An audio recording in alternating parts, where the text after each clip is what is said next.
ஆண்டவர் இரட்சகருமாய் இயேசு கிறிஸ்து நாமத்தினாலே ஆராதனைக்கு வந்திருக்கிற ஒவ்வொருவரையும் வாழ்த்துகிறோம். கர்த்தர் தாமே ஆசீர்வதிப்பாராக. சங்கீதத்தின் புஸ்தகம் 46ஆம் அதிகாரம் 9-10 வசனங்களை வாசிக்கிறோம்.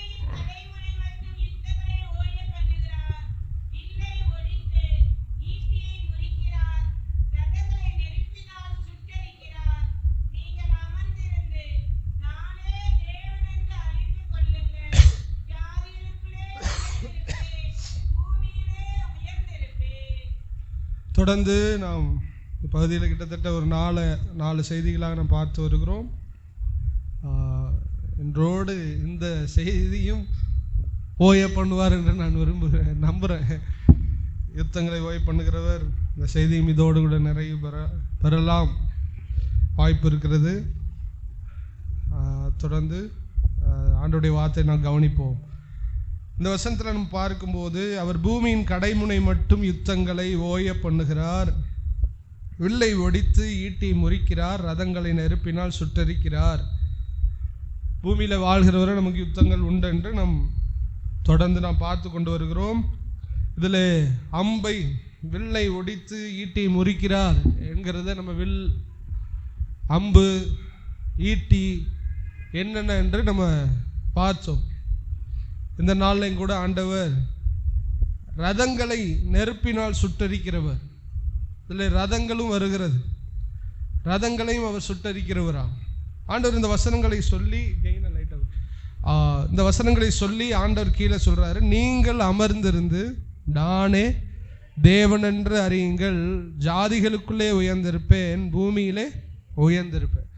இவ்வளவு யுத்தங்களும் இவ்வளவு பிரச்சனைகளும் நம்முடைய வாழ்க்கையில வந்தாலும் நமக்கு வெற்றி தரக்கூடிய ஒன்று என்னன்னா, நம்ம அமர்ந்திருந்து அவரே தேவன் என்று நம்ம என்ன பண்ணணும், அறிஞ்சுக்கிறோம். அவர் சமூகத்தில் நம்ம எவ்வளவா இருக்கிறோமோ, அவருடைய பலனை பெற்றுக்கொள்கிறோமோ, அவ்வளவா நம்முடைய வாழ்க்கையில நமக்கு வருகிற போராட்டங்கள் யுத்தங்கள்ல நம்ம ஜெயத்தை பெற முடியும்.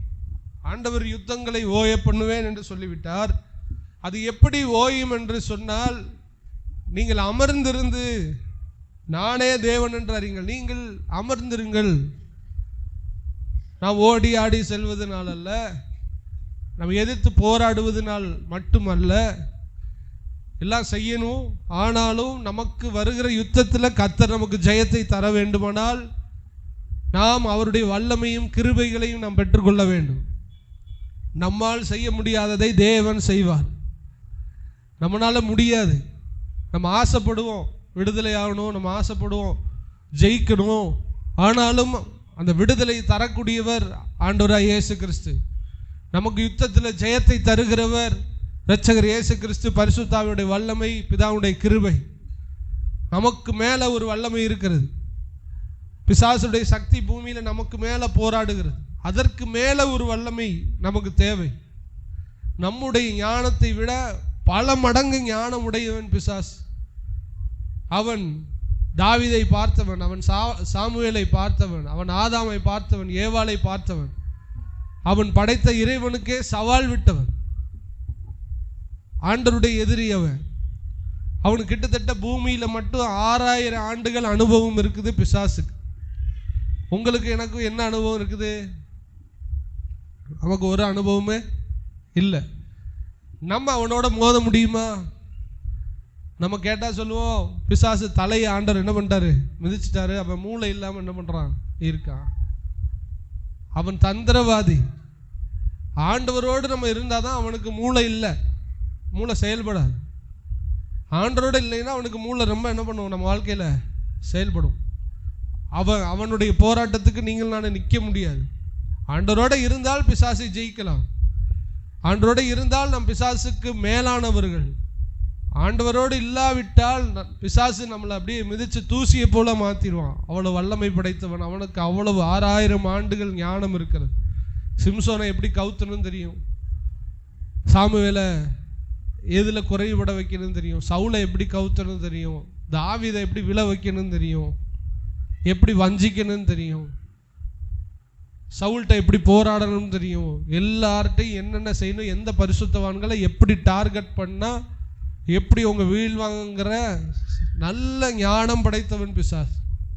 அப்போ நம்ம ஜெயிக்கணும் அப்படின்னா நாம இருக்க வேண்டிய இடம், நீங்கள் அமர்ந்திருந்து நானே தேவன் என்று அறியுங்கள். நீங்க ஏன் சமூகத்துல உட்காருங்க, நீங்க என்னுடைய ஞானத்தை பெற்றுக்கொள்ளுங்க, என்னுடைய மறைவுக்குள்ள நீங்க இருங்க.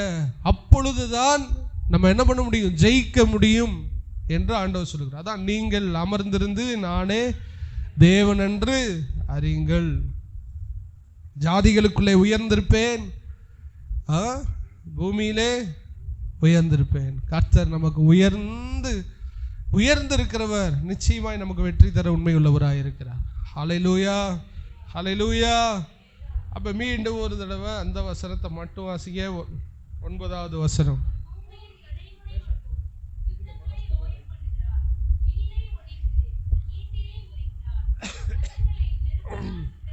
ரதங்களை நெருப்பினால் சுட்டரிக்கிறார்.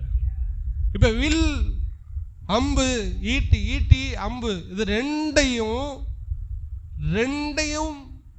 தாங்குகிற அல்லது ரெண்டையும் முக்கியப்படுத்துகிற, ரெண்டுக்கும் தேவைப்படுகிற ஒன்றுதான் ரதம். நம்ம அம்பை குறித்து பார்த்தோம், ஈட்டை குறித்து பார்த்தோம். இந்த நாளில் ரதத்தை பற்றி நம்ம பார்க்க போகிறோம். இந்த ரதம் ரெண்டையும் சேர்த்த ஒன்று. இது ரதம் இல்லாமல் இது ரெண்டையும் செய்ய முடியாது. இது ரெண்டையும் வச்சு யுத்தம் பண்ண முடியாது. ரதத்தை குறித்து நீங்கள் ஆராய்ஞ்சு பார்த்தீங்கன்னா, ரதம் எதுக்கு போர் முனையில் எதற்கு ரதம் யூஸ் ஆகுதுன்னா, ரதத்தில் 2 பேர் இருப்பார்கள். சும்மா என்ன சொல்றது, பவனி போகிற ரதம் அல்ல. யுத்தத்தில் இருக்கிற ரதத்தில் பார்த்தீங்கன்னா ஒரு குதிரை இருக்கும். 2 பேர் தான் அதில் நிற்க முடியும். ஒரு ஆள் ரதத்தை ஓட்டுவான், இன்னும் ஒரு ஆள் அதில் நிற்பான். நின்று என்ன செய்வான்னா, ரதம் இப்படி பாக்ஸ் மாதிரி இப்படி இருக்கு, குதிரை இப்படி இருக்கும். ஒருத்தர் ஓட்டுவான், ஒருத்தர் நிற்பான். 4 முனை இருக்கும். அம்பார துணி என்று சொல்வார்கள். அம்புகளை வைக்கிற ஒரு பை. அந்த பை இந்த முனையில ஒரு பை, இந்த முனையில ஒரு பை, இந்த முனையில ஒரு பை, இந்த முனையில ஒரு பை இருக்கும். ஒருத்தவன் ரதத்தை செலுத்திக்கிட்டே இருப்பான், டைரக்ஷன் பண்ணுவான். ஒருத்தவன் பக்கத்தில் இருப்பான். அவன் என்ன பண்ணுவான், ரதம் வேகமாய் போகும்போது யுத்தம் எல்லாம் காலாட்படைகள் எல்லாம் யுத்தம் பண்ணிக்கிட்டு இருக்கும் போது இவன் ரதத்தை உள்ள போர் முனைக்குள்ள, போர் யுத்த களத்துக்குள்ள கொண்டு போயிடுவான். கொண்டு போகும்போது இவன் இந்த டைரக்ஷனில் இருக்கும்போது இவனுக்கு அம்பு தேவைப்படுது. டக்குன்னு இதை எடுத்து நல்லா ஃபைட் பண்ணிக்கிட்டு இருக்கிறவன் மேலே ஒரு எய்திடுவான். உடனே அவன் செத்துடுவான். உடனே இந்த பக்கம் ஓடி வருவான். அந்த அம்பை எடுத்துக்கிட்டு இருக்க மாட்டான். இந்த பக்கத்தில் உள்ள அம்பை என்ன பண்ணுவான், எடுப்பான். ரிவர்ஸில் திரும்புவான். இவன் முன்னாடி ஓட்டிக்கிட்டு இருக்கும்போது பின்னாடி சிலரை கொல்லணும்னா திரும்பி இந்த பக்கத்துல இருந்து எடுப்பான், இந்த பக்கத்துல இருந்து எடுப்பான். 4 பக்கமும் அவனுக்கு என்ன இருக்கும், அம்பார துணி, அந்த பை 4 பக்கம். அப்ப இந்த அம்புகளை பார்த்தோம். இந்த அம்புகளை சுமக்கிறதே இந்த ரதம் தான். இந்த ரதம் அவ்வளவு வல்லமை உள்ளது. ரதத்தில் இவ்வளவு பைகளை வச்சுட்டு துரிதமாய் போய் அம்பு எய்வார்கள். இது மட்டுமல்ல, ஈட்டி எறிகிறவர்களும் இதில் தான் இருப்பான். இந்த பக்கத்தில் இருப்பான். இருந்து வேகமா போய் யுத்தம் பண்ணுகிறவர்களை ஈட்டி எய்து கொள்ளுவார். அப்போ எது யூஸ் பண்றாங்க, அம்பு, வில் எய்வதற்கு, அம்பு எய்வதற்கு, அப்புறம் ஈட்டியை எய்வதற்கு. ஈட்டி வச்சு குத்துறது மட்டும் இல்லை, ஜாவ்லின் த்ரோ இன்னைக்கு ஒலிம்பிக்ல இருக்கு பார்த்தீங்களா, ஈட்டி எறிதல். இங்கிருந்து குறிபாத்து எறிவார். ஓடிக்கொண்டிருக்கிற விதத்தில் குறிபாத்து எறிவார். அப்போ ஈட்டி அதுக்கு யூஸ் பண்ணுறாங்க. இன்னொன்று, முக்கியமான தகவல்கள் என்ன பண்ணுவாங்களாம், யுத்த களத்தில் கொண்டு போய் நியூஸை கொண்டு போகிறதுக்காக. அந்த நாட்களில் என்ன ஃபோனு எதுவுமே இல்லை. அப்போ வந்துட்டு ஒரு சுருள் போல் இருக்கும். அங்கேருந்து கொண்டு வந்து கரெக்டாக ரதத்தில் கொண்டு வந்து அந்த போர் முனையில் நிற்கிற தளபதியின் இடத்துல வந்து நியூஸை பாஸ் பண்ணுவான். இப்போ 3வது இதுக்கு யூஸ் ஆகும். 4வது, யுத்தத்தில் ஒருத்தவங்க அணைஞ்சிட்டான், ஒரு வல்லமை படைத்தவன் கையில் இருக்கான், அடுத்து அவன் உள்ளே இறங்கணும்னா நடந்து வர்றதுக்குள்ள இங்கே போர் முடிஞ்சு போயிடும். இவனை துரிதமாக அந்த ரதத்தில் ஏற்றிட்டு போய் போர்க்களத்தில் ஸ்பாட்டில் போய் நிறுத்திடுவான். அப்போ அம்பை எய்கிறான், ஈட்டியை எய்கிறான், நியூஸ் பாஸ் பண்ணுறான், ஆட்களை இறக்குறான். இதுக்கு இடையில ஆயுதம் முடிஞ்சிருச்சுனாலும் ஆயுதத்தை ஏற்றிட்டு வந்து என்ன பண்ணுவான், ரதத்தில் கொண்டு வரும். இவ்வளவும் ரதத்துக்குள்ளே இருக்குது பாருங்க. அப்போ அம்பு ஈட்டியை காட்டிலும் வல்லமை உடையது. இது எல்லாத்துக்கும் காரணமாக இருக்கிறது ரதம்.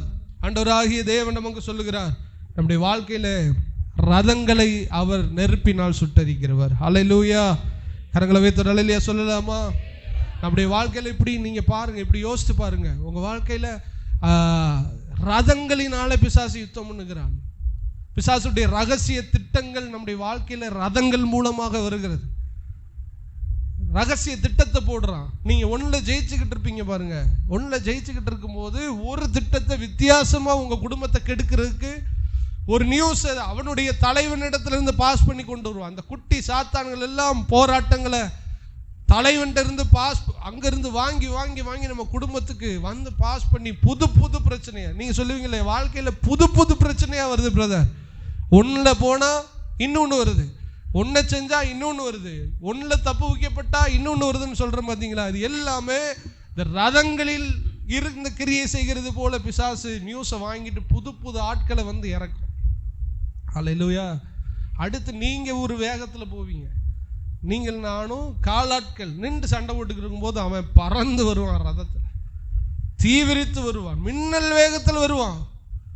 நீங்கள் நானும் பண்ணுற ஜபத்தை ஓவர் டாக் பண்ணி அப்படி உங்களை காலி பண்ணிட்டு போயிடும். அதான் பிசாசனுடைய ரதத்தின் வல்லமை. நீங்கள் ஜெபம் பண்ணுறது போதாது. அதனால தான் சொல்கிறாங்க, ஆண்டவர் சொல்ற இடைவிடாமல் ஜெபம். நல்லா கவனிங்க. ஒரு ஊழியக்காரர் சொன்னார், ஒரு கிறிஸ்தவன் சராசரி குறைஞ்சபட்சம் 1 மணி நேரமாவது என்ன பண்ணணும்? ஜெபம் பண்ணணும். ஏசப்பா தான் சொன்னார், 1 மணி நேரம் ஏன் ஜெபம் பண்ணணும்னா, நம்ம கிறிஸ்தவனாக இருக்கிறதுனால, ரட்சிக்கப்பட்டதுனால நம்ம என்ன பண்ணணும்? 1 மணி நேரம் ஜெபம் பண்ணணும். நம்மளை தக்க வைக்க. யாரை தக்க வைக்க? அடுத்து சொல்றாரு, உனக்கு ஒரு மனைவி இருந்தால் 2 மணி நேரம் என்ன பண்ணு? அடுத்து அவளை தக்க வைக்கணுமே, அவள் படுத்துகிற பாட. அப்போ வண்டி இந்த பக்கம் போகும், இந்த பக்கம் அப்படியே ரெட்டை மாடு ஒன்றா போகணும். இது ஒரு பக்கம் இழுக்க, அது ஒரு பக்கம் இருந்தா மாட்டு வண்டி கதை அவ்வளோதான். அப்போ 2வது, உனக்கு திருமணமாக இருந்தால் எக்ஸ்ட்ரா 1 மணி நேரம், 2 மணி நேரம். அடுத்து உனக்கு பிள்ளைகள் இருக்குமானால் பிள்ளைகளுக்காக 1 மணி நேரம், 1 மணி. அப்போ ஒரு 3 மணி நேரம் ஆச்சு. நீ ஊழியக்காரனாக இருந்தால் 6லிருந்து 8 மணி நேரம் என்ன பண்ணணுமா? ஜெபம் பண்ணணும். இந்த ப்ரேயர் லைஃப் ரொம்ப தேவை. அப்போ அவன் பிசாசு ரதத்தில் வந்துக்கிட்டு இருக்கிறான், நாமோ காலாட்களோட என்ன பண்ணிக்கிட்டு இருக்கோம்? ஓடிக்கிட்டு. அப்படி ஒரு வசனம் இருக்குதுல்ல, எடுத்தவங்க வாசிங்க.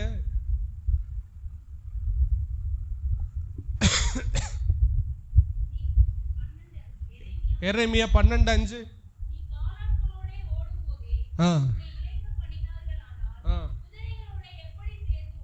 நீ காலாட்களோடு ஓடும் போதே இழைச்சு போச்சு, நம்மளுக்கு நின்றே சண்டை போட முடியல. ஆண்டவர் சொல்றாரு, பிசாசு ரதத்தோடு குதிரையோடு குதிரை வேகத்தில் வருவான். அப்ப இந்த ஜபம் நமக்கு போதாது. ஆண்டவர் சொல்றாரு, ரதத்தின் கிரியைகளை ஜெயிக்க வேண்டுமானால் அவன் 4 பக்கம் அம்பு வச்சு எங்கிருந்துடா உங்களை கொல்லலாம்னு பிசாசு போராடி கொண்டிருக்கிறான். அப்போ உங்க ஜபம் என் ஜபம் போதுமா? சொல்லுங்க, இங்க இருக்கிறவங்க சொல்லுங்க. கிறிஸ்தவனா தக்க வைக்கிறதுக்குள்ள பிரேயரே நமக்கு இல்லை. ஊழியக்காரில் இருக்கிறவங்க இன்னொருத்தவனை காப்பாற்றுற இடத்துக்கு வரணும். தன்னையும் காப்பாற்றி தன் குடும்பத்தை காப்பாற்றி இன்னொருத்தவனை என்ன பண்ணணும்? காப்பாற்றணும்னா அவனுக்கு 6 மணி நேரமாவது ஜபம் வரும். குடும்பத்தை நடத்தணும்னா 3 மணி நேரமாவது ஜபம் இருக்கணும். இதெல்லாம் இல்லைன்னா ரதத்தில் வந்துடுவான் பிசாசு. வந்து அந்த 4 பக்கம் எய்து உங்களை ஒன்றும் இல்லாமல் ஆக்கிடுவான். புது புது திட்டத்தை பாஸ் பண்ணுவான். அங்கேருந்து கொண்டு வந்து ஒரே தோல் சுருளாக வந்து இறக்கிடுவாங்க. இவனை இப்படி போட்டு தள்ளுறா, அடுத்து காலி, இங்கேருந்து அடுத்து கொண்டு வருவான். குடும்பத்தை சின்ன பின்னமாக்கிடுவான். பெரிய பெரிய போராட்டங்களை வந்து களமிறக்கிடுவான் நம்ம குடும்பத்தில். இதெல்லாம் தாண்டணும்னு ஆண்டவர் சொல்றார், நீங்கள் அமர்ந்திருந்து நானே தேவன் என்று அறியுங்கள். நான் பூமியில் உயர்ந்திருப்பேன், ஜாதிகளுக்குள்ளே நான் உயர்ந்திருப்பேன், நான் உன்னை மேன்மைப்படுத்துவேன் என்று கர்த்தர் சொல்லுங்க. இப்போ ரதங்களை முறிக்கணும்னா தேவனுடைய சமூகத்தில் என்ன பண்ணணும்? இருக்கணும். எத்தனை பேருக்கு ரதங்களை முறிக்க, ரதங்களை சுட்டரிக்க ஆசை? ரதத்தின் கிரியைகளை உங்கள் வாழ்க்கையில் எத்தனை பேர் அப்படிப்பட்ட ஒரு ஜெயத்தை எடுக்க விரும்புகிறீர்கள்? கரங்களை வைத்து ஒரு அலையிலையா சொல்லுங்களேன். நிச்சயமா ஆண்டவர் நமக்கு ஒரு ஜெயத்தை தர உண்மையுள்ளவராக இருக்கிறார். ரதம் என்றால் என்ன என்று சொல்லி ஒரு காரியத்தை நாம் பார்த்து நாம் குறித்த நேரத்துக்குள்ள நிறைவு செய்ய போகிறோம். யாத்ராகமத்தின் புஸ்தகம் 14ஆம் அதிகாரம் 5லிருந்து 9 வரை வாசிக்கலாம். யாத்ராகமத்தின் புஸ்தகம் 14.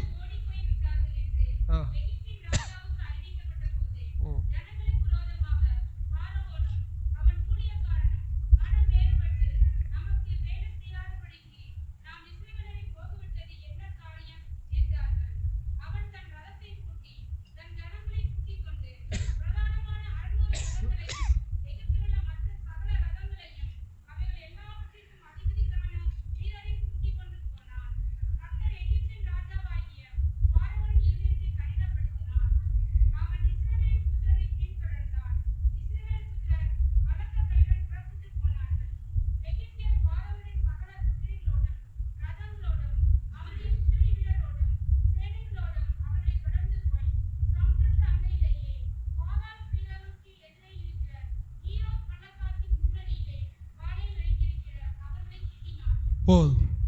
இங்க பார்க்கிறோம், ரதம் என்று சொல்லும் போது நல்லா கவனிச்சுட்டே வாங்க. எகிப்துல இஸ்ரவேல் ஜனங்கள் அடிமைப்பட்டு இருந்தார்கள்.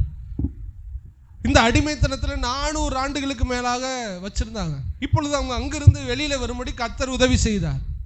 எது வெளியில வர்றாங்க? 9 வாதைகளை கொடுக்கிறார். 10வது வாதையாக ஆட்டுக்குட்டியுடைய ரத்தத்துக்கு ஒப்பா இருக்கிற பஸ்காட்டுக்குட்டிய ரத்தத்தை சிந்தி தலைச்சன் பிள்ளைகள் எல்லாம் சாகுது. அவ்வளோ பெரிய பனிஷ்மெண்ட்டை கொடுத்து, அவ்வளோ பெரிய கிரயத்தை கொடுத்து ஆண்டவர் எகிப்திலிருந்து இஸ்ரவேல் ஜனங்கள் என்ன பண்றார்? வெளியே கொண்டு வருகிறார். கொண்டு வந்தாச்சு. எகிப்தில் இருக்கிறது பாவத்தினுடைய அடிமைத்தனத்திற்கு சமம். நம்ம செய்யறோம் தெரியுமா? பாவம் அதனுடைய அடிமைத்தனம். நல்லா கவனிங்க. எகிப்தில் 400 ஆண்டுகள் இருந்தார்கள். எத்தனை தலைமுறை உள்ள இருந்திருக்குன்னு பாருங்க. அப்ப நீங்க புரிஞ்சுக்கிற வேண்டியது, பெரியோர்களும் சரி சிறியோர்களும் சரி எகிப்தில் அடிமைப்பட்டு இருந்தார்கள். அப்படின்னா பாவம் பெரியவனுக்கும் சின்னவன் என்று அல்ல. பிறப்பிலிருந்தே நாம் எல்லாரும் பாவிகள். நாம் பாவம் செய்ததினால் பாவிகள் அல்ல. என்னைக்குமே நீங்க புரிஞ்சுக்கணும், நாம் பாவிகளாய் பிறந்ததினால் நாம் பாவம் செய்கிறோம்.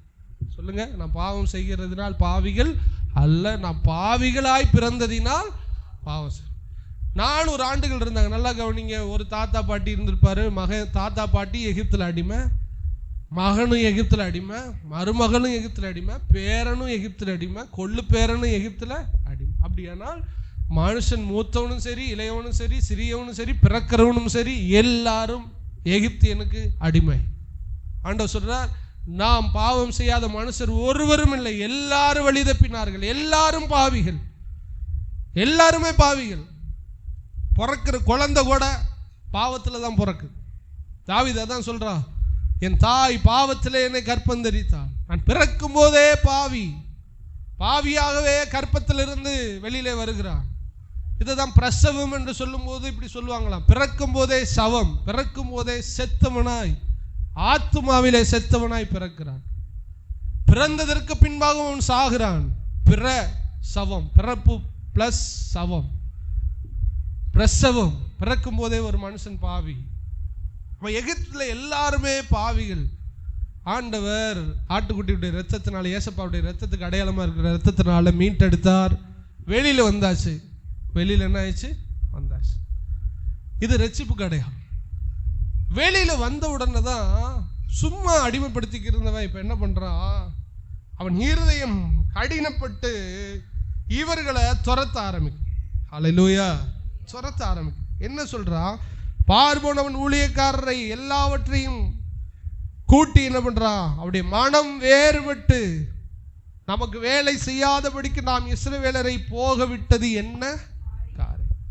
ரதம்னா என்னன்னு உங்களுக்கு சொல்றதுக்காக நான் சொல்றேன்.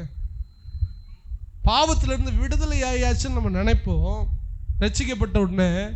ஆனால் இங்கே பார்வோனுடைய ஸ்டேட்மெண்ட்டை பாருங்க. அவன் சொல்றான், அவன் மனம் வேறுபட்டு நமக்கு வேலை செய்யாதபடிக்குன்னா பாவத்தை செய்யாதபடிக்கு நாம் இஸ்ரவேலரை போக விட்டது. எப்படிடா இவனை விடலாம்? ஒரு ஸ்மோக் பண்றவனை எப்படி ஸ்மோக் பண்ணாதவனாவே நான் எப்படி விடுறது? இதான் பிசாசோட இது. நீங்கள் நான் என்ன செய்வோம்? சில பேர் சொல்லுவாங்க, பாவத்தை சீ போன்னு சொல்லிடுறேன். எப்படி சொல்லணுமா? சீ போ, சீ போனாவா போவானாவன் துரத்து. ஸ்மோக் பண்றவனை எப்படி நான் விட முடியும்? ட்ரிங்க்ஸ் அடிக்கிறவனை நான் எப்படி விட முடியும்? பாவம் செய்யறவனை நான் எப்படி விட முடியும்? பொய் சொல்றவனை எப்படி விட முடியும்? இயேசு கிறிஸ்துவின் இரத்தம் அவனை மீட்கலாம், கழுவலாம், விடுதலை ஆக்கலாம். அது அவருடைய பங்கு. துரத்துவேன், புடிப்பேன், உயிரோட ஒரு பயலையும் விட மாட்டேன். இதை யாரோட அறிக்கை சொல்லுங்க? சாத்தானோட அறிக்கை. பாவம் செஞ்சு விடுதலையான உங்களை சாகிற வரை பாவம் செய்ய வச்சுக்கிட்டே இருப்போம். பிசாசு என்ன பண்ணுவா சொல்லுங்க? சாகிற வரை பாவம் செய்ய வைப்போம். நீங்க ரட்சிக்கப்பட்ட உடனே பரிசுத்தவன் ஆயிட்டீங்கன்னா நினைக்காதீங்க. ஆண்டவர் கடந்த கால பாவத்தை கழுவி இருக்கிறார், அவ்வளவுதான். அடுத்து பாவத்துடைய ஸ்ட்ரென்த்தை உங்கள்கிட்ட இருந்து எடுத்து போட்டிருக்காரு, அவ்வளவுதான். பிசாசு துரத்துவானா, இதோட போயிடுவானா அப்படின்லாம் நினைக்காதீங்க. அவன் துரத்துவான். அவன் மனம் வேறுபட்டு நமக்கு வேலை செய்யாதபடிக்கு நாம் இஸ்ரவேலரை போக விட்டது என்ன காரியம் சொல்லிட்டு இப்ப எதை பூட்டி துரத்துறான்? அவன் தன் ரதத்தை பூட்டி தன் ஜனங்களை, சும்மா இருக்கும்போது கூட இந்த பயலுக ரதத்தை பார்த்ததே கிடையாது. இவனுக்கு தெரிஞ்சதெல்லாம் என்னது? கூட, சாந்த சட்டி, வைக்கல், செங்கல், இதான் இவனுக்கு தெரியும்.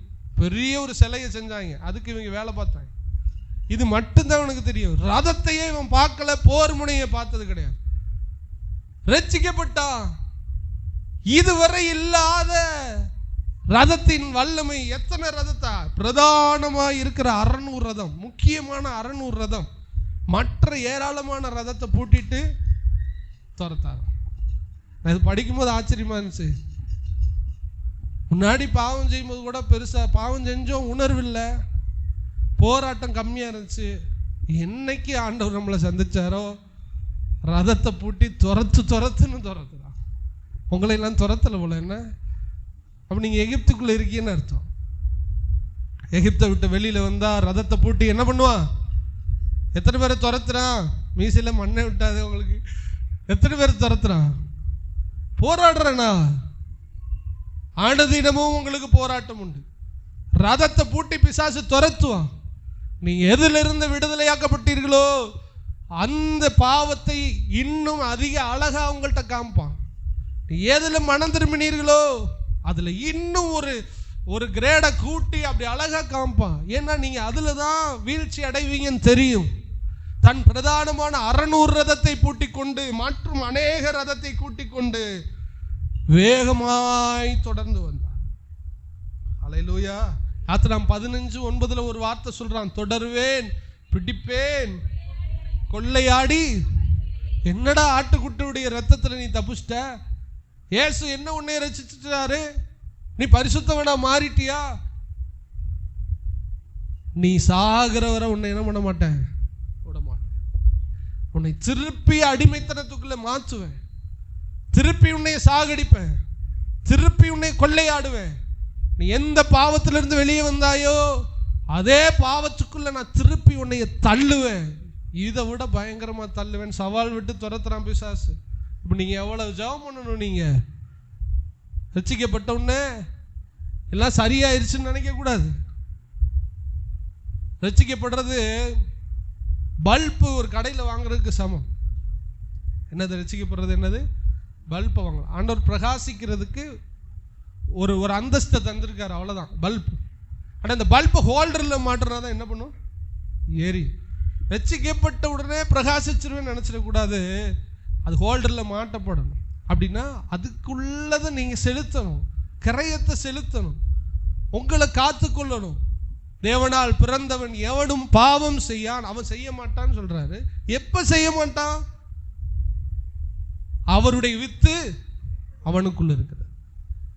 ஆண்டுடைய வித்து உள்ள இருந்து அது வளர்ந்து, வித்துனா விதை, உள்ள இருந்து தண்ணீர் பாய்ச்சி அது வளர்ந்துக்கிட்டே இருந்துச்சுன்னா நிச்சயமா நம்ம என்ன பண்ண மாட்டோம், பாவம். அப்ப பல்பை மாட்டி பல்ப் எடுத்து ஹோல்டர்ல மாட்டணுமே. இன்னும் அதே அட்டைப்பட்டிக்குள்ளே இருந்துச்சுன்னா சபையில வரணும், ஜெபம் பண்ணணும், வீட்டு ஜெபம் பண்ணணும், 1 மணி நேரம் ஜெபம் பண்ணணும், 2 மணி நேரம் ஜெபம் பண்ணணும். நிறைய போராட்டம் இருக்குதுன்னா நீங்க நிறைய நேரம் ஜெபம் பண்ணணும்.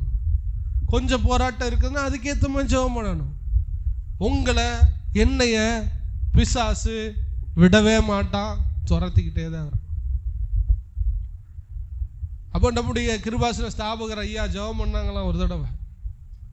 இந்த சாத்தான் தொல்லை பண்ணிக்கிட்டே இருக்கான், சாத்தான் மனம் திரும்பின ஆண்டவரே என்ன ஜெபம் பண்ணாங்க. ஏன்னா ஏன் இப்படி ஜெபம் பண்ணியிருக்காங்கன்னா இந்த பய தொல்லை தாங்கவே முடியல. வயசானாலும் அவங்களுக்குள்ள போராட்டங்கள் சிந்தனைகள்ல வந்துகிட்டே இருக்கு. அவங்க இந்த வார்டை சொல்றாங்கன்னா நீங்க புரிஞ்சுக்கணும், பெரிய பரிசுத்தமான இந்த வார்டை சொல்றாங்க. சாத்தானுடைய பிரச்சனை ரொம்ப தொந்தரவா இருக்கிறதுனால சாத்தான மனம் திரும்ப பண்ணிருங்க. அவன் மனம் திரும்பிட்டானா யாரையும் பாவம் செய்யவே வைக்க மாட்டான். பிசாசு சொல்றான், பார்வோன் வாயிலிருந்து வருகிற வார்த்தை, தொடருவேன், பிடிப்பேன், கொள்ளையாடி பங்கிடுவேன், என் ஆசை அவர்களிடத்தில் திருப்தியாக்கும், அவனை கொள்ளையிடுவேன், பாவத்தில் உள்ள வைப்பேன். அவன் ரட்சிக்கப்பட்டா என்ன, மனம் திரும்பினா என்ன, அவன் ஞானஸ்தானம் எடுத்தா என்ன, நான் துரத்துறவேன், துரத்திக்கிட்டே தான் இருப்பேன். அவனை அழிப்பேன், என் கை அவர்களை சங்கரிக்கும் என்று பகைஞன் சொன்னான். இது அவனுடைய ஆங்கிள். அவன் துரத்திக்கிட்டே இருக்கு. இப்போ ஃபர்ஸ்ட் நான் உங்கள்கிட்ட சொல்ற விஷயம், ரதம் என்றால் பின்தொடர்கிற ஒரு அனுபவம். என்னது சொல்லுங்க? ரதம் என்றால் பின்தொடர்கிற அனுபவம். எது நம்மளை தொடர்கிறது என்றால் பாவம் நம்மை பின்தொடர்கிறது. இந்த பாவம் நீங்க சாகிற வரை துரத்தும். எத்தனை பேருக்கு விசுவாசம் இருக்குது? துரத்திக்கிட்டே இருக்கும். எப்பொழுது தெரியுமா நமக்கு விடுதலை? நம்ம கண்ணை மூடி பரலோகத்துக்கு போகும்போது அங்கே பாவத்தினுடைய சாயலையே இருக்காது. இங்கு பாவம் காத்தோடு காத்தா கலந்துருக்குது. பாவ பிரசன்னத்துக்குள்ளே நம்ம வாழ்றோம். பூமியில இருக்கிற வரை உங்களை பாவம் துரத்திக்கிட்டு தான் இருக்கும். நீங்க விலகி ஓடிக்கிட்டு தான் இருக்கணும். நீங்க இடம் கொடுக்கவே கூடாது. இடம் கொடுத்துட்டீங்க, ரதத்தினால் நீங்கள் மேற்கொள்ளப்படுவீர்கள். ரதம் உங்களை காலி பண்ணிடும். நீங்கள் அந்த துரத்துற பாவத்தை விட அதிகமாக நீங்கள் ஓட வேண்டும்.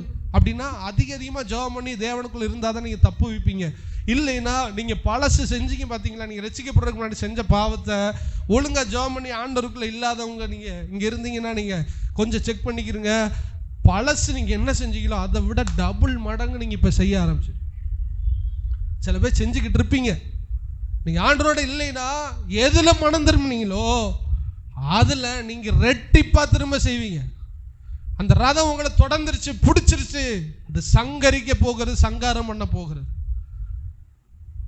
பாவம் விதையை போல உள்ள விடும். இச்சையானது கற்பந்தரித்து பாவத்தை பிறப்பிக்கும். அந்த பாவம் பூரணமாகும் போது மரணத்தை. ஓரளவு தான் இந்த பாவம் உங்களை, நீங்க விட்ட பாவம் உங்களை நெருக்கி இருந்துச்சுன்னா, அது உங்களை மூடிருச்சுன்னா கொஞ்ச காலத்துல அது மரணத்துக்கு கொண்டு போயிடும். அப்படின்னா நம்மளை நியாய தீர்ப்புக்கு கொண்டு போயிடும். இப்ப சொல்லுங்க, நீங்க ரதத்துல சிக்கி சாக போகிறீர்களா இல்ல ஓடி ஒளிய போகிறீங்களா, தப்பிக்க போறீங்களா? ஆண்டவர் சொல்றார், ஓடு. நீ காலாட்களோடு ஓடும் போதே இப்படி இழைச்சு போயிட்டா என்னப்பா செய்வ? உன்னை ரதம் துரத்திக்கிட்டு வருது. தொடருவேன், பிடிப்பேன், அழிப்பேன், என் கை அவர்களை கொல்லும், என் ஆசை தீரும், எகிப்துல செத்த மதியம் சாகடிப்பேன்னு பரிசுத்தவான்களை ஃபுல்லா அழிக்கிறதுக்கு போராடி கொண்டு. நிறைய ஊழியக்காரர் சொல்லி நான் கேட்டிருக்கேன். இப்பொழுது மரித்த ஒரு ஊழியக்காரர், அவர் சின்ன வயசுல ஒரு இடத்துல ஜெபம் பண்ணி கொண்டு இருக்கிறார். ஒரு வயசான ஊழியக்காரர் பக்கத்துல ஜெபம் பண்றாரு. அவர் ஜெபம் பண்ற அழுதாராம். என்ன அழுதாராம்? எனக்கு வயசு 80 ஆயிடுச்சு, 85 ஆயிடுச்சு. எனக்குள்ள அநேக ஊழியத்தை கொடுத்தீங்க, அநேக ஆசீர்வாதத்தை தந்தீங்கப்பா. ஆனா ஒரு சில பாவம் என்னை மேற்கொண்டதுனால், ஜெயிச்சதுனால இன்னைக்கு என் ஊழியத்தை இழந்து, எல்லாத்தையும் இழந்து, என் வயசை இழந்து இன்னைக்கு ஒண்ணும் இல்லாதவன் நான் நிக்கிறேன். என் மேல கிருபையாயிரும் அழுதான. எத்தனை வயசுல? 80, 85. இவருக்கு அப்ப 20, 25 வயசு. இவர் பக்கத்துல இருந்து ஜெபம் பண்றாரு, ஆண்டவரே இவர் ஜெபிப்பதை போல இந்த 80வது 85வது வயசுல நான் ஜெபம் பண்ணவே கூடாது. குறித்த கொஞ்ச காலம் தான் எனக்கு தந்திருக்கீங்க. அந்த காலத்துக்குள்ள நான் பாவத்தை ஜெயிச்சு என மேல உள்ள தேவ சித்தத்தை நிறைவேற்றணும்னு ஜெபித்தாரா. அப்படியே தன்னுடைய ஓட்டத்தை முடித்தார். நேற்று ஒரு செய்தியை கேட்டுக்கிட்டு இருந்தேன். அதுல சொன்னது, ஒரு 55 வயசு ஆளு ஒரு ஊழியக்காரருக்கு போன் அடிச்சு சொன்னாரா, நான் இப்படிப்பட்ட பாவத்துல விழுந்துட்டேன், என்னால முடியல, எனக்கு எவ்வளவு ஊழியத்தை கொடுத்தாரு, நான் கெட்டு போயிட்டேன், ஆண்டவர் என்னை தூக்குவாரா? 55 வயசு. தூக்கலாம், ஆனா அது 100, 100ன்னு சொல்ல முடியாது. அது கிரேஸ் மார்க். உங்களை சிலது துரத்திக்கிட்டு இருக்கோம்.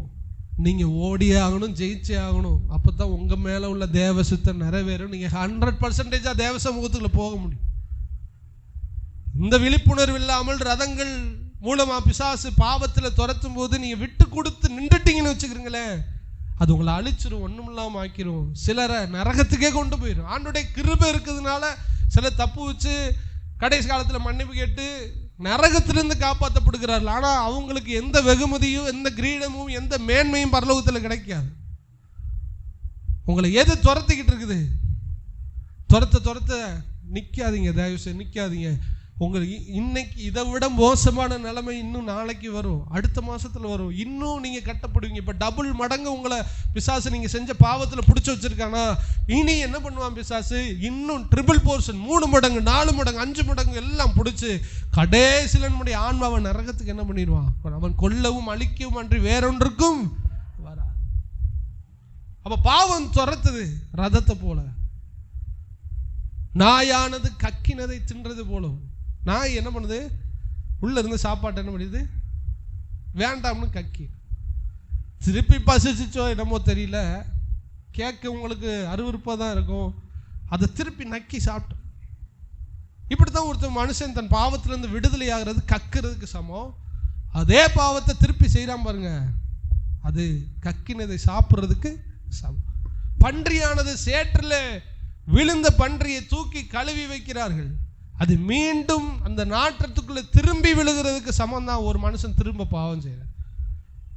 கக்கினதை திங்கவும் பன்றி போல சேற்றிலே உழன்று திரியவும் பிசாசு நம்மளை துரத்திக்கிட்டே இருக்கான். அந்த ரதம் துரத்திக்கிட்டே இருக்கு. ஒருபோதும் இந்த ரதம் உங்களை பிடிக்க விடாதுங்க. இந்த ஜபம் போதாது. 1 மணி நேரம் ஜபத்தை வச்சு நீங்க தப்பிக்க, உங்க ஆன்மா உங்க ஆத்மாக்குள்ள பிரச்சனையை நான் பேசிக்கிட்டு இருக்கேன். ஏதோ ஐஸ்வர்யத்துக்காக நீங்க ஜெபம் பண்ணுங்க அப்படின்னா அது கூட வருது வரலன்னு விட்டுறலாம். இதே நிலைமையில நீங்க போனா சொல்லுங்க, இதே நிலைமையில போனா இது எங்க போய் முடியும்? அதை நீங்க யோசித்துக்கொள்ள. இதே நிலைமை நம்ம நரகத்துல கொண்டு போய் தள்ளியே போட்டு, அப்ப வெளியில வரணுமே, அது அவ்வளோ ரிஸ்க் எடுக்கணும். நீங்க அவ்வளோ ரிஸ்க் எடுத்து ஜெபம் பண்ணி கதறி அழுது, ஆண்டவரே என்னை வெளியில கொண்டு வர, என்னை உயிர்ப்பியும், என்னை உயிர்ப்பியும், என்னை உயிர்ப்பியும் ஜெபம் பண்ணி அழுகணும். கர்த்தர் நம்மை உயிர்ப்பிக்க உண்மை உள்ளவராக இருக்கிறார். ஹல்லேலூயா. ஒரு வசனத்தை வாசிங்களே, எபிரேயர்ல 4ஆம் அதிகாரம், எபிரேயர் 6ல 6, 7, 8 வசனத்தை வாசிங்கள்.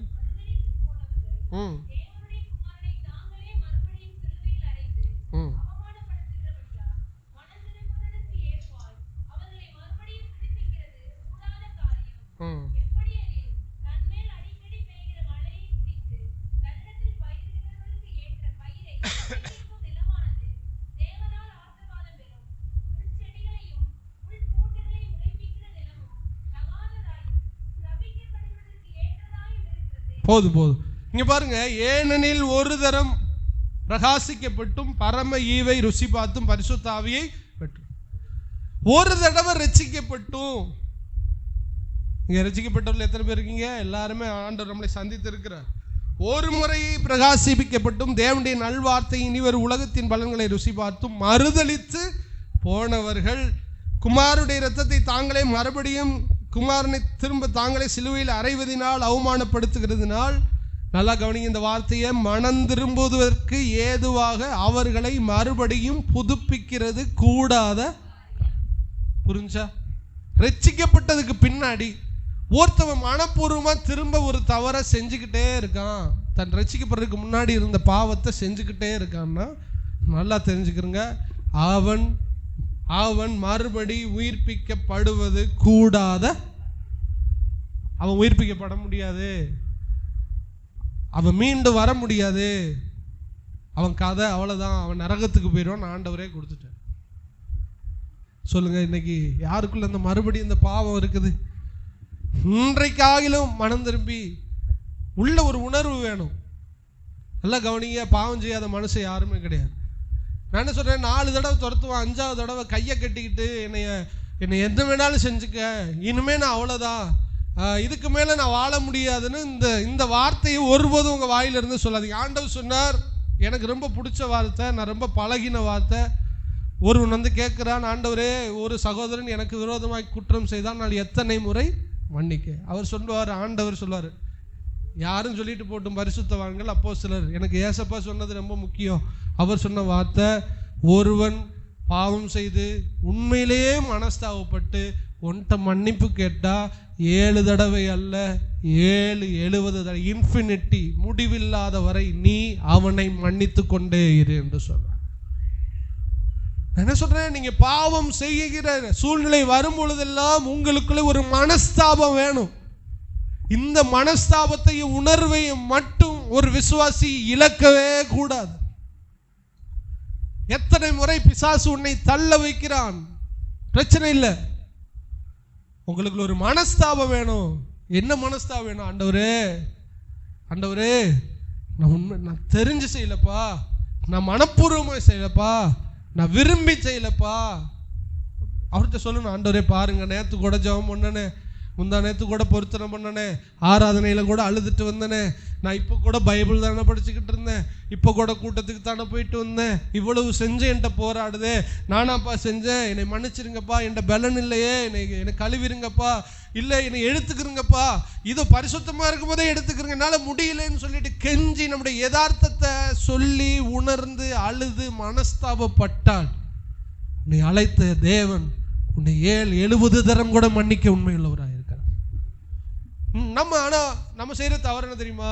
4 தடவை விழுவோம், 5ஆவது தடவை என் வாழ்க்கை அவ்வளவுதான், 6ஆவது தடவை போராட மாட்டோம், எதிர்த்து நிற்க மாட்டோம், என்ன பண்ண மாட்டோம். அவர் சொன்னார், பிசாசுக்கு எதிர்த்து நிற்க மாட்டோம், அதை அப்படியே கொடுத்துரும். ஆங்கிலத்தில் ஈல்டுன்னு சொல்லுவாங்க. ஈல்டு தன்னை அப்படியே ஒப்பு கொடுப்பது, அர்ப்பணிப்பது.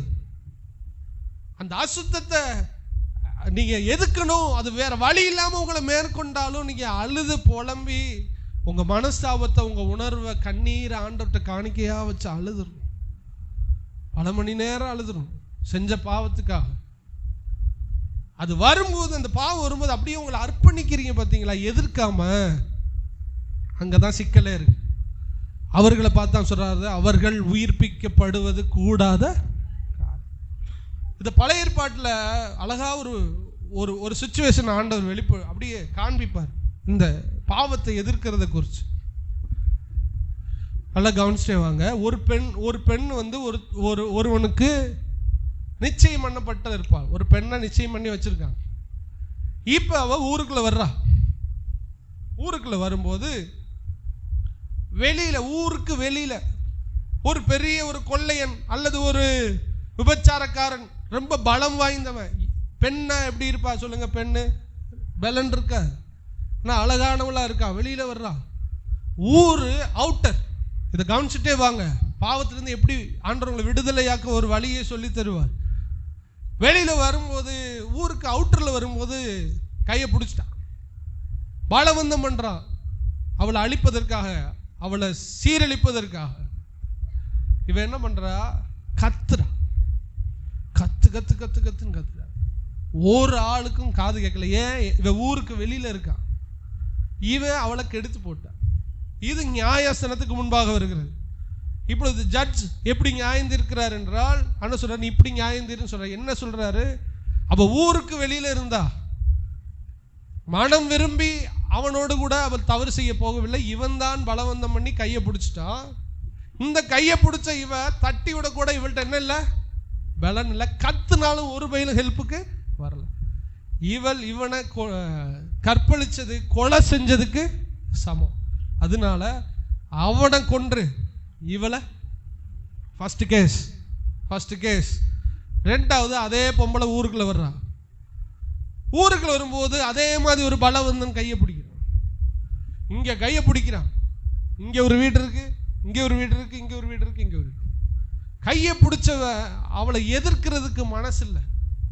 தன்னை ஈல்டு, இதான் சொன்னேன், தன்னை ஒப்பு கொடுத்து ஆரவாச்சுட்டான். அப்படியே ஒப்பு கொடுத்து அவன் கையை பிடிச்சவன்ட்ட கத்தவும் இல்லை, கதறவும் இல்லை, விடுதலையை விரும்பலை. என்ன பண்ணிட்டா? அப்படியே சத்தம் போடாம கொஞ்ச நேரம் எதிர்த்து பார்த்தா, அப்புறம் அவனோட போயிட்டா. இப்போ தப்பு செஞ்சாச்சு. இப்போ ஜட்ஜ்மெண்ட் எப்படின்னா, சுத்தி வீடு இருக்குது, ஒரு சத்தம் கூட கத்தல. அவ கத்துனா காதுல கேட்கல, இவ கத்தவே இல்லை, எதிர்க்கவும் இல்லை, யாரையும் கூப்பிடவும் இல்லை. இவனும் பலம் வாய்ந்தவன் தான், அதே ராட்சசன் தான். ஆனா இவ தன்னையே ஒப்பு கொடுத்து போயிட்டாள்.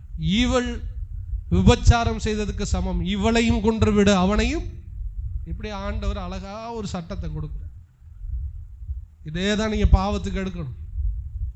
நீங்க ஒரு பாவத்துல விழுறீங்கன்னா கத்தணும். அதை தான் நான் சொல்றேன். கத்தணும், கதறணும், கூப்பிடணும். நீங்க கத்தல, கதறல, கூப்பிடல, அழுகல, மனசாவப்படலைன்னா ஆண்டவர் ஒரு கணக்கு போட்டுருவாரு. இவனுக்கு இது ரொம்ப ரொம்ப பிடிச்சிருக்கு, இது இவனுக்கு ரொம்ப ரொம்ப இப்படிப்பட்டவர்களை ஆண்டவர் உயிர்ப்பிக்கவே முடியாது. சொல்லுங்க, உயிர்ப்பிக்கவே முடியாது. ஆனால் அதே இது அந்த பாவம் வரும் பொழுது நீங்கள் கத்தி கதறி கூப்பிட்டீங்கன்னா என்ன ஆண்டவர் கொஞ்ச நாள் பார்ப்பாரு. அவருடைய இறக்கம் உங்க மேல இருக்கும். அவர் பார்ப்பாரு, என் புள்ள கூப்பிடுறான், கதறான், பலன் இல்லைன்னு. கொஞ்ச நாள் ஆகும். பலன் கொடுக்கக்கூடிய வழியை காமிப்பாரு, பலன் தருவார், மன்னிப்பார், விடுதலை ஆக்கிடுவார். உங்களைப் போலவே நீங்கள் அகப்பட்ட அதே பாவத்திலே அகப்பட்டவர்கள் அநேகர் உண்டு. ஆனால் அவர்கள் கத்தினார்கள், கதறினார்கள், கூப்பிட்டார்கள், பாவத்தை வெறுத்தார்கள். எனவே கர்த்தர் அவர்களை விடுதலை ஆக்கினார். கரங்களை வித்துறாரு இல்லையா? சொல்லுங்களேன், எத்தனை பேருக்கு விடுதலை வேணும்? கையை கடைசி வரை பிடிச்சிக்கிட்டு தான் இருப்பான் விசுவாசி. நீங்க கடைசி வரை கத்திக்கிட்டு தான் இருக்கணும். கத்திக்கிட்டே இரு. அவன் கையை பிடிக்கட்டும், அவன் உன்னை அழிக்க கூட செய்யட்டும். ஆனா ரட்சகர் தீர்ப்பு எழுதும் போது என் புள்ள கூப்பிட்டுச்சு, கத்துச்சு, கதறிச்சு, அதனால விழுந்துச்சு, நான் இதை விடுதலை ஆக்க வேண்டிய என் ஆண்டவர் விடுதலை ஆக்குவார். இன்னைக்கு என்னைக்கு பாவத்துக்கு இணங்கி போறீங்களோ அன்னைக்கே நம்முடைய கதை என்ன ஆயிடுச்சு, முடிஞ்சிச்சு. ஒருத்தர் தவறு செய்ய கூப்பிடுறான்னா வெறுத்து தள்ளுங்க, ஓடுங்க. 4 தடவை ஓடு, 5ஆவது தடவை மாட்டிக்கிட்டியா, ஆண்டவர் உனக்கு கை தட்டுவார். 4 தடவை ஓடுனடா, ஒரு தடவைடா, அடுத்த தடவை நீ தப்பிச்சிருவாடா, நான் உனக்கு பலன் தரேன்னு சொல்லுவேன். நீ 4 தடவையும் நீங்களே போகாம இருந்தா, நான் இந்த குடிக்கிறது சிகரெட் அடிக்கிறதுனா ஒத்துக்கிறவே மாட்டேனா. சில ரகசிய டெம்டேஷன், செக்ஸுவல் பாவங்கள் இருக்கு பாருங்க, அது அப்படி சுன்ற நேரத்தில் தாட்டை மாற்றி அவனை விளைவிச்சிரும். அதில் கூட அவனுக்கு ஸ்ட்ரகிள் பண்ணுறதுக்கு நேரம் இல்லை, அவனால் முடியாது. நான் கேட்குறேன், இங்கேருந்து நடந்து டாஸ்மாக் போகிற வரையா போராட்டம் உள்ள இருக்குது. இது சிந்தனையில் போராடி ஃப்ராக்ஷன் ஆஃப் செகண்டில் அடிச்சிருது. குடிக்கிறதுக்கு போகிறத நிறுத்த முடியல, உங்கள் காலை நிறுத்த முடியல. இங்கேருந்து எவ்வளோ தூரம் கேப் இருக்கு, எவ்வளோ தூரம் ஈஸியாக வெளியில் வரக்கூடிய பாவம் அது. சில தவறுகள்லாம் அப்படி சுண்டி விட்ட நேரத்தில் கவுத்தி நம்மளை காலி பண்ணிடுவான். ஆனால் குடியும் புகை பழக்கமும் வேறு சில பாவங்களும் அப்படி இல்லை. டைம் இருக்குது, தூரம் இருக்குது, நிறுத்த நினைச்சா நிறுத்த முடியும். நம்ம 4 தடவை இது பண்ணோம், 5ஆவது தடவை மதிமயங்கி ஆசைப்பட்டுட்டோம். ஆசைப்பட்டா வெளியில் வர முடியாது. நீங்கள் கத்தணும், முடியலப்பா முடியலப்பா முடியலப்பா காப்பாற்றுங்க. கடைசி நொட்டி வர உங்கள் இருதயம் லேப்டாப் லேப்டாப் லேப்டாப்னு அடித்து துடிக்கணும். இவன் கண்டிப்பாக இவனை தேவ மனுஷன் அழைக்கிற ஒரு நாள் கர்த்தர் இவனுக்காக வச்சிருக்கிறார். யார் இருதயம் துடிக்குது பாருங்க, பாவம் செய்யும்போது கடைசி வேலையில் துடிக்குது, அப்படியே அவனை தேவ மனுஷனை கர்த்தர் மாற்றிடுவார். அவன் அங்கலாய்ப்பை, அவன் கண்ணீரை அறிந்து பாவத்தை தூரம் அவனை விட்டு அனுப்புவார். நாகூம்ல எழுதப்பட்டபடி, இனி துஷ்டன் உன் வழியாய் பிரவேசிப்பதில்லை என்ற வார்த்தையின்படி துஷ்டனை தூர தள்ளி பரிசுத்தமான பாதையில் அழகாக நடத்திடுவார். இன்னைக்கு ஆண்டவர் உங்கள்கிட்ட பேசுகிற காரியம், தயவு செய்து பாவத்தை வெறுத்துருங்க, கத்துங்க, கூப்பிடுங்க, கதருங்க. என் ஆண்டவர் உங்களை விடுதலையாக்க உண்மையுள்ளவராக இருக்கிறார். ஒரு சகோதரன் பாமன் எனக்கு தெரியும், ஒரு 20 வருஷத்துக்கு முன்னாடி ரொம்ப ஸ்பிரிச்சுவலான ஒரு ஆள். ஒரு சில ரகசிய பாவத்தினால் அவர் அடிமைப்படுத்தப்பட்டார். கொஞ்ச நாள் கழிச்சு பார்த்தா ஹிந்து பசங்களோட சுற்றி அவங்களோடய மிங்கிள் ஆகிட்டார். அவர்கிட்ட போய், ஏன் பிரதர் இப்படி இருக்கீங்கன்னு கேட்கும்போது அவர் சொன்ன வார்த்தை, கிறிஸ்தவ வாழ்க்கையில் வாழ்கிறது ரொம்ப கஷ்டம், அதை பற்றி பேசாதீங்க, நான் அதில் இனிமேல் வர்றதுக்கு எனக்கு எந்த வித தகுதியும் இல்லை, ஆசையும் இல்லை. அவர் தன் சரீரத்தில் தான் கீறிக்கொள்வார். தன் பாவத்தை ஜெயிக்க முடியலன்னு சரீரம்லாம் ரத்தத்தினால கீறிக்கிடுவார். இப்படியே பண்ணி பண்ணி பண்ணி கடைசியில் போராடி பார்த்தார், எல்லாம் பண்ணி பார்த்தார். கடைசியில் ஒரு முடிவுக்கு வந்தார், கிறிஸ்தவ வாழ்க்கை ஜெயமுள்ளதாய் வாழவே முடியாது. இப்படி போராடி தேவனை துக்கப்படுத்துவதற்கு பதிலாக, விழுந்து விழுந்து எழுந்திருப்பதற்கு பதிலாக, நான் ஒரு ஹிந்து மார்க்கத்தானோடைய சேர்ந்துறேன்னு அவர் அப்படியே போயிட்டார். என்னுடைய தாழ்மையான கேள்வி, நீ உன் சரீரத்தை கிழிச்சுக்கிட்டதுக்கு கொஞ்சம் உபவாசம் போட்டு அழுது இருந்தா என் தேவன் விடுதலையாக்கி. அப்ப இவங்க தான் முடியலன்னு சொல்லிட்டு தன்னை அப்படியே ரதத்துக்கு ஒப்பு கொடுத்து வெளியே போகிறவர்கள், சாக துணிந்தவர்கள். நிலைமை நினைச்சா ரொம்ப பரிதாபம். தேவனை விட்டு தூரமாய் நரகத்துக்குரியவராய் மாறிவிட்டார். சோதனை நம்மளை பாவம் துரத்தும். 2வது நான் சொல்ல போகிற காரியம், சாபம் நம்மை என்ன பண்ணும், துரத்தும். பாவம் என்கிற ரதம் நம்மை துரத்தும். 2வது சாபம். சாபம் என்றால் வேற என்ன? உங்களுக்கு எப்படி தெரியுது சாபம்னா என்ன? இப்ப ஒரு ஆள் எனக்கு 1000 ரூபாய் தரணும், செத்துட்டார். 500 ரூபாய் தந்துட்டு என்ன பண்ணிட்டார்? அவரு செத்துட்டார். வட்டி கிட்டிலாம் ஏறி திருப்பி ஒரு 1000 ரூபாயா மாறிடுச்சு. இப்போ எனக்கு காசு தேவைப்படுது. நான் யார்கிட்ட போய் வாங்குவேன்னா அவருடைய மகன்கிட்ட போய் வாங்குவேன். மகன்கிட்ட எவ்வளவா வாங்குவேன்? 1000 ரூபாயா நான் வாங்குவேன். தகப்பன் கொடுக்க முடியாத பைசாவை வட்டியோடு முதல் சேர்த்து யார்கிட்ட வாங்க போறேன்? இப்போ நான் இதான் சாபம். நம்ம வச்சிருந்த பாவத்தை நம்மளும் அனுபவிச்சு நம்ம இறந்ததுக்கு அப்புறம் நம்முடைய சந்ததிகள் அனுபவிப்பதே சாபம். இந்த சாபம் நம்மை பின்தொடர்கிறது. சிலர் குடும்பங்கள்ல சில சுபாவம் இருக்கும், சில கேரக்டர், அதை பெருமையா பேசுவாங்க. தாத்தா மாதிரியே கோவப்படுறான், தாத்தாவும் எடுத்து மண்டை உடைச்சிருவாரு, இவன் அப்படியே உடைக்கிறான். அதெல்லாம் இந்த டிஎன்ஏல ரெக்கார்ட் ஆயிருக்கு. அப்படியே ரெக்கார்ட் ஆயிருக்கு. அப்பா செஞ்சது, மகன் செஞ்சது, இது எல்லாம் அப்படியே ரெக்கார்ட் ஆகி பிள்ளைகளுக்கு வாழையடி வாழையா வா. அதை பெருமையா சொல்லுவாங்க. சில சுபாவத்தை, இவர் மாதிரியே இருக்கான், இவர் மாதிரியே கோவப்படுறான். அம்மாப்பட்டினங்கிற ஒரு ஊர்ல 40 வயசு வரும்போது இறந்துருவாங்க ஆண் மக்கள் எல்லாம். அதுவும் மஞ்சக்காமலைங்கிற நோயில சாவாரு. அப்ப வாழையடி வாழையா அந்த நோய் அந்த குடும்பத்தை தொடர்ந்து கொண்டே வருகிறது. சில குடும்பத்துல நஷ்டம், வியாபாரத்துல தரித்திரியம், அந்த சாபம் துரத்தி கொண்டே வருகிறது. சிலருக்கு குழந்தை இல்லை, சிலருக்கு சரீரத்தில் குறைபாடு, சிலருக்கு மனதிலே குறைபாடு. இது எல்லாம் காரணம் இல்லாம நம்ம சந்ததிகளை நம்ம அனுபவிச்சுக்கிட்டு இருப்போம். அப்ப ஆண்டவர் இதுக்கு பதில் தர்ற காரியம் என்ன? முன்னோர்கள் செய்த தவறுகள் அது பழி தீர்க்கப்படும்படியாய் அது நம்முடைய சந்ததியிலையும் வந்து எட்டி நிற்கிறது. ஹல்லேலூயா. இதை தான் ஆண்டவர் என்ன சொல்றாரு? சாபம். யாத்திராமத்தின் புஸ்தகம் 34:7 ஒரு வாசிக்கலாம்.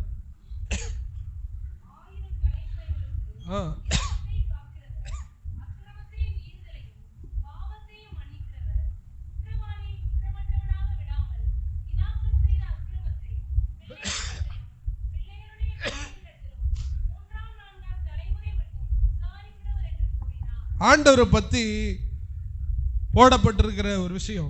அவர் தன்னை வெளிப்படுத்தும் போது தன்னை பத்தி இன்ட்ரோடியூஸ் பண்றார். என்ன சொல்றாருன்னா, 1000 தலைமுறை மட்டும் இரக்கத்தை காக்கிறவர். ஆண்டவர் கெட்டவரா? நிறைய பேர் சொல்ற. ஏன் அப்பா செஞ்ச தப்ப ஏன் பிள்ளைகிட்ட கேட்கிறாரு? மனசாட்சி அவருக்கு இல்லையா? மனசாட்சியா மேல பாருங்க, அவருக்கு நிறைய மனசாட்சி இருக்கு. 1000 தலைமுறை மட்டும் என்ன பண்றாரு அவரு? நீங்க நன்மை செஞ்சா, ஆண்டவர் என்ன சொல்றாரு? நீ நன்மை செய்ப்பா. நீ நன்மை செஞ்சா 1000 ஜெனரேஷன் குடும்பத்தில் நான் என்ன பண்ணுவேன்? இரக்கத்தை காப்பேன். ஆனா அதே வேளையில நீ தவறு செஞ்சுட்டு போனா அதுலயும் இரக்கம் உள்ளவர் பாருங்க. இங்க 1000, அங்க 3, 4. அவரை இரக்கம் உள்ளவர் இரக்கம் இல்லாதவர்னு எப்படி நீங்க சொல்ல முடியும்? நன்மை செஞ்சவனுக்கு 1000, தீமை செஞ்சவனுக்கு 1000 தலைமுறைன்னா அவன் சந்ததியே அழிஞ்சிரும். ஆனா சொல்றாரு 3 இல்ல 4 வரை இது பண்ண, அதுக்கப்புறம் அவனை என்ன பண்ணிடுவேனா? விட்டுருவேன். கடனை என்ன பண்ணிடுவேனா? கழிச்சிருவேன். அப்போ தீமை செஞ்சவனை, ஒரு குடும்பத்துக்கு தீமை செஞ்சவனை அவனுடைய ரத்தம் கதறதுனால ஆண்டவர் அந்த இரத்த பலியை அவனிடத்திலையும் அவன் சந்ததியின் இடத்திலையும் ஆண்டவர் கொண்டு வருகிறார். அதான் உங்க வேலையில உங்க குடும்பத்துல வறுமையா வருது, மன பிரச்சனையா வருது, சரீர பிரச்சனையா வருது, நோய் வருது, திடீர் மரணம் வருகிறது, திடீர் சாவு வருகிறது. இப்படிலாம் வர்றதுக்கு காரணம் என்ன தெரியுமா? நம்ம வாழ்க்கையில நம்ம செய்த தவறுகள் நம்முடைய பிள்ளைகளை பாதிக்க. ஹல்லேலூயா. ஒருத்தர் மாட்டை தொங்க போட்டு அட்டி அடின்னு அடிப்பார். எப்படி அடிப்பாரா? இந்த மாடு நாய்க்கெல்லாம் அடிச்சிங்கன்னா தலையில கண்ணு பிதுங்கி வெளியில எப்படி வரும்? அடிச்சு அதை ரசிப்பாராம். அந்த கண்ணு வெளியில தள்ளுறத ரசிப்பாராம் ஒருத்தவர். நாட்கள் சென்றது, பிள்ளை பிறந்தது, திருமணமாயி கண்ணு பிள்ளைக்கு தள்ளி நிற்கும். இன்னொரு பிள்ளை பிறக்குது, கண்ணு தள்ளி நிற்குது. அப்படி சந்ததிகள்லாம் கண்ணு அப்படியே நிற்குது. ஒரு மாடை அடிச்சு கண்ணு வெளியில வர்ற அளவுக்கு அடிச்ச, ஒரு மாடை அடிச்சதுக்கு, வாயிலா ஜீவனை அடிச்சு அப்படி சித்திரவதை பண்ணதுக்கு, அது அடிச்சு புசிங்கன்னு சொன்னார். அது வேற. அது துக்கப்படுறது, அது வேதனைப்படுறது அழகு பார்க்கும்படி ஒரு கொடூர இருதயத்தோடு செஞ்சான் பாருங்க. அவன் சந்ததிகள்லாம் கண்ணு வெளியில இப்படியே தள்ளி தள்ளி பிள்ளைகள் எல்லாம் பிறகு. நம்ம செய்கிற தவறுகள் நம்முடைய குடும்பத்தை தொடரும் என்பதை நீங்கள் மறக்கக்கூடாது. சில குடும்பத்தில் ரதங்கள், சாபம் என்னும் ரதம் தொடர்ந்து கொண்டிருக்கிறது, சந்ததிகளை துரத்தி கொண்டிருக்கிறது. ஹல்லேலூயா. சந்ததிகளை துரத்துது. எசேக்கியேல் 18:2 ஒரு வசனம் இருக்குது. புளிப்புள்ள திராட்சை காய்களை எங்கள் பிதாக்கள் சாப்பிட்டார்கள், எங்கள் பற்களோ கூசிற்று. எசேக்கியேல் 18. பாருங்க, போதும் கவனிச்சிங்களா இந்த வார்த்தைய? அப்பா புளிச்ச திராட்சை திங்கிறாரு. யாருக்கு பல்லு கூசணும்? அப்பாவுக்கு தான் நியாயப்படி. ஆனா இங்க சொல்றாரு புள்ளைக்கு பல்லு கூசணும். இப்ப நம்ம செய்கிற தவறுகள் நம்முடைய பிள்ளைகளுக்கு சாபங்களாக தொடர்ந்து கொண்டிருக்கிறது. ஒரு சகோதரி இருந்தாங்க, இந்த தங்கச்சி மலை ஏரியாவில் தான், வேற ஒரு இதை சேர்ந்தவங்க. நான் ஒரு 18 வயசு இருக்கும்போது அவருடைய மகன் எனக்கு தெரியும். அவங்க ஒரு தகாத ஒரு உறவுல இருந்தவர்கள். அவருடைய கணவன் இருக்கும்போதே அவங்க தகாத ஒரு உறவுல இருந்தவங்க. அப்ப எல்லாரும் அந்த பையனை கேலி பண்ணுவாங்க. ஒண்ணுமே புரியாது, கேலி பண்ணுவாங்க. இந்த அவங்க தாய் கெட்ட வார்த்தை சொல்லி இப்படி கேலி பண்ணுவாங்க. நாள் சென்றது, அவர்கள் மனம் திரும்பவே இல்லை. இப்போ கொஞ்சம் ஒரு 4-5 வருஷத்துக்கு முன்னாடி அவன் என்ன தெரிஞ்ச பையன்தான். அவன் என்ன பண்ணிட்டான், ஒரு நாள் ஃபோனில் பேசி தற்கொலை பண்ணி செத்து போயிட்டான். இன்னொரு சகோதரனும் எப்படியும் மறித்து விட்டார். அப்போ தவறு இவங்க செஞ்சுட்டாங்க. இவங்க ஆனால் உயிரோடு இருக்காங்க. இவங்க தவறு செஞ்சாங்க, மனம் திரும்பலை. ஆனால் இவர்கள் பிள்ளைகள் எல்லாரும் எப்படி செத்து போனாங்க? தற்கொலை பண்ணியே வாழ வேண்டிய வயசுல செத்து போனாங்க. இதான் புளிப்பான திராட்சை பழத்தை தாய் தகப்பன் சாப்பிட்றான். புளிக்கிறது, கூசுறது யாரு கூசுது? தாவீது சொல்றான், நான் அல்லவோ தவறு செய்தேன், ஏன் ஆண்டவரே என் ஆடை சொல்லுங்க, என் ஆடுகளையே அடிக்கிறீங்க. பத்சேபாள் இடத்துல பாவம் செஞ்சு உரியா என்பவனை கொலை செய்கிறான் தாவீது. ஆனா அவனுக்கு பிறந்த குழந்தை நோய்வாய்ப்பட்டு இருக்கிறது. அழுகிறான், கெஞ்சுறான், ஜெபம் பண்றான், ஒரு விடுதலை இல்லை. கடைசியில் என்ன நடக்குதுன்னா, அந்த பிள்ளை மரித்து போகிறது. யார் செஞ்ச தவறுக்கு யார் சாவது? தாவீது செஞ்ச தவறுக்கு தாவீது சாகணும். ஆனால் ஆண்டவர் தாவீது செஞ்ச தவற தன்னுடைய தாவீதுடைய மகன் வாழ்க்கையில் அதை நிறைவேற்றினார். சில வேளை ஆண்டவர் இப்படி நியாயம் தீர்ப்பார். நம்ம வாட்டுக்கு தப்ப சேகரித்து வச்சுட்டு நம்ம வாட்டுக்கு போயிட்டே இருப்போம். நன்மையை சேர்க்கிறோமோ இல்லையோ, எதை சேர்த்துட்டு போயிடுவோம்? கரங்களை வித்தரா இல்லையா சொல்லுங்களேன். தீமைகளை சேர்த்து சேர்த்து சேர்த்து சேர்த்து வச்சுட்டு போயிடும். அது ஃபுல்லாக யாரை பாதிக்குது? இப்ப பிள்ளைகளை பாதிக்கும். சாபம் பின் தொடர்கிற ஒன்று.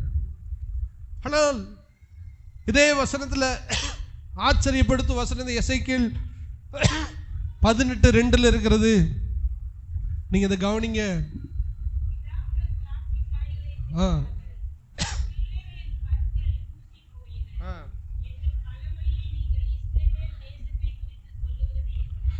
அதே வார்த்தையை ஆண்டவர் சொல்றார், நீ சொல்லுகிறது என்ன? சொல்லிட்டு அவர் சொல்ற விஷயம் என்ன தெரியுமா? ஒருவன் நன்மை செய்து நல்லவனாய் இருக்கிறான், அவனை நான் தண்டிப்பதில்லை என்று சொல்லுகிறார். ரெண்டாவது சொல்றாரு, அவனுக்கு பிறந்த மகன் இப்பொழுது தீமை செய்கிறான், அவன் தகப்பன் செஞ்ச நன்மைக்கு ஏதவாறு நன்மையை நான் கொடுக்க மாட்டேன், அவன் செஞ்ச தீமையினாலே அவன் அழிவான். மூணாவது ஜெனரேஷன் சொல்றாரு, நீங்க வீட்டில் போய் படிச்சு பாருங்க. மூணாவது ஜெனரேஷன் சொல்றாரு, அவனுக்கு ஒரு மகன் பிறக்கிறான், அவன் மீண்டும் நல்லது செய்கிறான், அவனிடத்துல அவன் அப்பா செஞ்ச நன்மையை தீமையை நான் என்ன பண்ண மாட்டேன், எடுத்துக்கிறவே மாட்டேன். பாருங்களேன். அப்ப இந்த சாபத்தை எப்படி தெரியுமா நம்ம முறிக்க வேண்டியது இருக்குது? தகப்பன் செஞ்ச தவறு பிள்ளைகளை தொடரும், உண்மைதான். ஆனாலும் அவர்கள் இரட்சகராகிய இயேசு கிறிஸ்துவுக்குள்ளே வரும் பொழுது, நீதி செய்யும் பொழுது, ஆண்டவர் என்ன பண்றாரு? அந்த சாபத்தை முறிக்கிறார். கரங்களை வச்சு அல்லேலூயா சொல்லுங்க. அதனால நல்லா புரிஞ்சுக்கணும், அம்மா அப்பா பண்ற ஜபத்தினால மட்டும் பிள்ளைகள் ஆசீர்வாதமா அதை கிருபையை வச்சிருக்காங்க, நாங்க நல்லா இருப்போம் மட்டும் கணக்கு போட்டுறவே கூட. நீதியை சம்பாரிச்சு வச்சா அந்த நீதியை தக்க வைக்க தெரியணும். இப்ப நம்முடைய மூதாதையர்கள் நல்லவங்களா இருந்திருக்கலாம், நீதிமானுடைய சந்ததியா இருந்திருக்கலாம். ஆனா அதனுடைய பிள்ளைகள் அந்த கிருபையை என்ன பண்ணிக்கிறோம்? இப்ப தக்க வைக்கணும், அழிச்சிடக்கூடாது. அதான் இங்க சொல்றாரு, ஒருத்தன் நல்லவனா இருக்கலாம், ஆனா அவன் பிள்ளை கெட்டது செஞ்சா கெட்டதை தான் நான் பார்ப்பேன். ஒருத்தன் கெட்டவனா இருக்கலாம், அவன் பிள்ளை நன்மை செஞ்சா நான் நன்மையை தான் நான் பார்ப்பேன். அப்ப சாபம் தொடர்கிறதா? தொடர்கிறது. அது எப்பொழுது நிறுத்தப்படுகிறது? ஒருவன் தகப்பன் பாவம் செஞ்ச அந்த சாபத்தை தலைமையில சுமந்தாலும் அவன் கிறிஸ்துவுக்குள்ளே வருவானே, ஆனால் கர்த்தர் அந்த சாபத்தை நிறுத்தி போடுவார். உங்க குடும்பத்திலையும் கர்த்தர் ரதங்களை நிறுத்த போகிறார். பயப்படாதீங்க. இப்படி நடந்த மாதிரியே எங்க தகப்பன்கள் நடந்த மாதிரி என் பிள்ளைக்கு நடந்துருமோ, என் மூதாதையருக்கு நடந்த மாதிரி பிள்ளைக்கு நடந்துருமோன்னு நீங்க பயப்படாதீங்க. ஆண்டவருக்குள்ள நீங்கள் வந்து விட்டால் ஆண்டவர் அந்த சாபத்தை, ரதத்தை முறித்து போடுவார். கரங்களை வைத்துறாள் இல்லையா சொல்லுங்களேன். ரதத்தை அவர் முறித்து போடுவார், அழித்து போடுவார், தொடரவே விட மாட்டார்.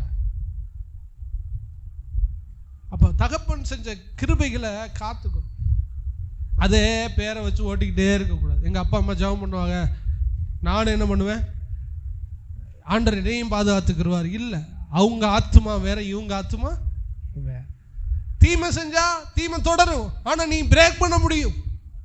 ஒருவன் கிறிஸ்துவுக்குள் இருந்தால் அவன் பொது சிருஷ்டியா இருக்கிறார். பழையவர்கள் ஒளிந்து போயின எல்லாம் கர்த்தர் அந்த சாபத்தை முறிப்பார். இப்ப நம்ம வாழ்க்கையிலையும் கர்த்தர் சாபங்களை முறிக்க உண்மையுள்ளவராக இருக்கிறார். எத்தனை பேர் குடும்பத்தை சாபம் துரைச்சது? நீங்க ஆண்டருக்குள்ள வந்துட்டா போதும். உங்க தகப்பை எவ்வளவு பெரிய பாவம் செஞ்சாலும் அது தொடரலாம், கர்த்தர் நிறுத்துவார். அதே வேளையில நீங்க யாருக்கும் சாபத்தை சம்பாரிச்சு வச்சுட்டு போயிடவே கூடாது. உங்க பிள்ளைகளுக்கு, உங்க குடும்பத்துக்கு சாபத்தை என்ன பண்ணிடாதீங்க, சம்பாரிச்சு வச்சிடாதீங்க. நீங்க செய்கிற ஒவ்வொன்றும் உங்க பிள்ளைகளை பாதிக்க போகிறது.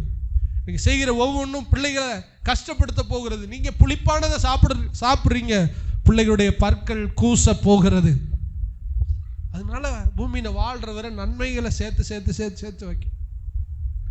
ஒரு ஆபிரகாம் தான், அவனை நினைத்தவன் சந்ததிகளை கர்த்தர் ஆசீர்வதித்தார். அதே ஆபிரகாம் தான் இவர்கள் உடன்படிக்கை மீறினார்கள். அதே ஆபிரகாமின் சந்ததி நிலைவரப்படாமல் போனது. கர்த்தர் புறஜாதிகளாகிய நம்மை கர்த்தர் தெரிந்து கொண்டார். அப்ப சாபங்கள் துரத்துகிறது. கடைசியா நான் உன்னை பார்த்து நாம் முடிக்க போகிறோம். நாம் செய்த பாவங்கள் நம்ம இந்த பூமியில இருக்கும் போதே நம்மளை துரத்துது. சாபங்கிறது நெக்ஸ்ட் ஜெனரேஷன். ஆனா சில தவறுகள் நமக்கு வாழும் போதே துரத்துது. நீங்க இதை தெரிஞ்சுக்கணும். ஃபர்ஸ்ட் பாவம் துரத்துன்னு சொன்னேன், ரெண்டாவது சாபம் சந்ததியை துரத்துது, மூணாவது என்ன துரத்துது? நீங்க செஞ்சதை நீங்களே அனுபவிப்பீங்க. இது உங்களை துரத்தும். கர்மான்னு சொல்லுவாங்க. கர்மா, நான் செஞ்சது என்னையவே துரத்தும். அதை என் கண்ணு பார்த்துட்டே போகும். இது ஒரு ரதம். இந்த ரதம் சில வேளை உங்களை புறப்பட்டு உங்களை சூழ வந்து கொண்டே இருக்கும். ஏண்டா எனக்கு இந்த பிரச்சனைனா, நீங்க எங்கேயோ இதை செஞ்சிருப்பீங்க. ஏண்டா எனக்கு இந்த ஒரு இவ்வளவு 10,000 ரூபாய் காணாம போச்சு அப்படின்னு நீங்க பார்த்து நீங்க 10,000 ரூபாய் எங்கேயாவது எடுத்திருப்பீங்க. ஏண்டா எனக்கு சுகம் இல்லாம போச்சு, ஏதோ ஒரு பாவம் செஞ்சிருப்பீங்க. ஏன் என் பிள்ளைகளை அவமானப்படுத்தினாங்க? நீங்க யார் பிள்ளைகளையோ அவமானப்படுத்திட்டீங்க. உங்களுக்கு புரியுதா நான் சொல்றது? உங்க கண்ணு பார்க்க சில தண்டனையை நீங்க வாங்குவீங்க. அதான் கர்மா. அதான் பூமியில நீங்க வாழும்போது செய்த பாவத்துக்கு ஏற்ற தண்டனை. இது சிலரை ரதங்களை போல தொடருகிறது. பைபிள் 2 எடுத்துக்காட்டு காமிக்க போகிறேன். அமலேக்கு ராஜாவை தாவீது கொல்ல சொல்றாரு. சவுலை சாமுவேல், சவுல் கொல்லவில்லை. அவனை இழுத்துட்டு வந்து சாமுவேல் கொல்லுகிறார். கொல்லும் போது ஒரு வேடை சொல்றார். 1 சாமுவேல் 15:33. 1 சாமுவேல் 15:33. சாமுவேல்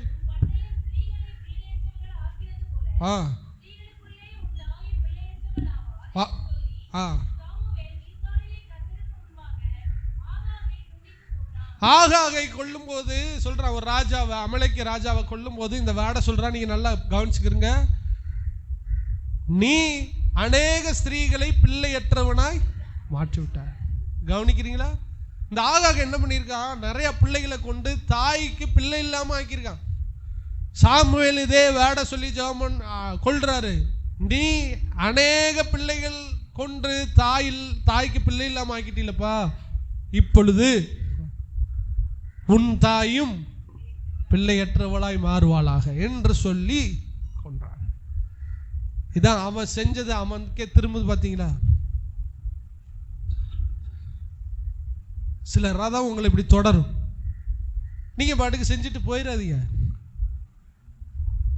ஒரு மனசாட்சி இல்லாம யாரையாவது கேலி பண்றது, யாரையாவது கேவலமா பேசுறது, யாருக்காவது வஞ்சகம் பண்றது, யார்கிட்டயாவது பொய் சொல்றது, யார்கிட்டயாவது திருடுறது, யாரை பத்தியாவது யார்கிட்ட கோல் சொல்றது, இன்னொரு குடும்பத்துல போய் மாமியாருக்கு மருமகளுக்கு சண்டையை மூட்டி விடுறது, இவங்க மருமக போனோன்னு அங்க வேற ஒருத்தி வந்து மூட்டி விடுவா. நம்ம இங்க செஞ்சோம், நமக்கு ஒருத்தவன் செய்வோம். இதுல அப்படியே நடக்கும், அப்படியே நடக்கும். நீங்க என்ன தடுக்கல் கல்ல போடுறீங்களோ அதே கல் உங்களுக்கு முன்னாடி வரும். நீங்க என்ன குழி தோன்றீங்களோ அதே குழி உங்களுக்கு தோண்டப்படும். நீ அநேக பிள்ளைகளை தாயை பிள்ளையற்றவனா மாத்தின, இனிமே ஓ அம்மாவுக்கு பிள்ளை இருக்காதுடான்னு சொல்லியே வெட்டுனா, இப்படி ரதம் உங்களை தொடருமா? நல்லா கவனிங்க, எந்த ஒரு ஆக்ஷனுக்கு ஈக்குவல் ரியாக்ஷன் இருக்குது. ஒரு ஃபார்முலா, ஒரு பந்தை தூக்கி போட்டா எவ்வளவு ஃபோர்ஸ் போதோ அவ்வளவு ஃபோர்ஸ் அப்படியே வரும். நம்ம என்ன செஞ்சோமோ அப்படியே ஈக்குவலா கர்த்தர் நம்ம கையில திரும்ப தருவார். இந்த ரதம் சிலரை துரத்தி அடிச்சுக்கிட்டு இருக்கு.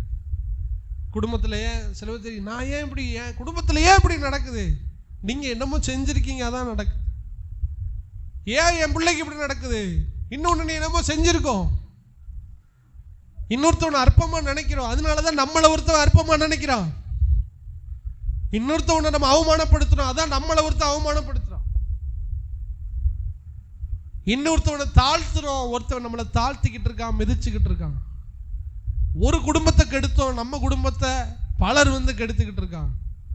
பலரை நான் கெடுத்த, என்னை அநேகர் கெடுக்கிறார்கள், என்னை பிள்ளையற்றவர்களாக மாற்றுகிறார். நியாயாதிபதிகள்ல 1-6-7 வசனத்துல யூதா இவங்க எல்லாரும் சேர்ந்து ஒரு ராஜாவை பிடிக்கிறார்கள். பிடிச்சு கட்ட விரல வெட்டுறாங்க. இந்த வார்த்தையெல்லாம் எனக்கு ரொம்ப பிடிக்கும்.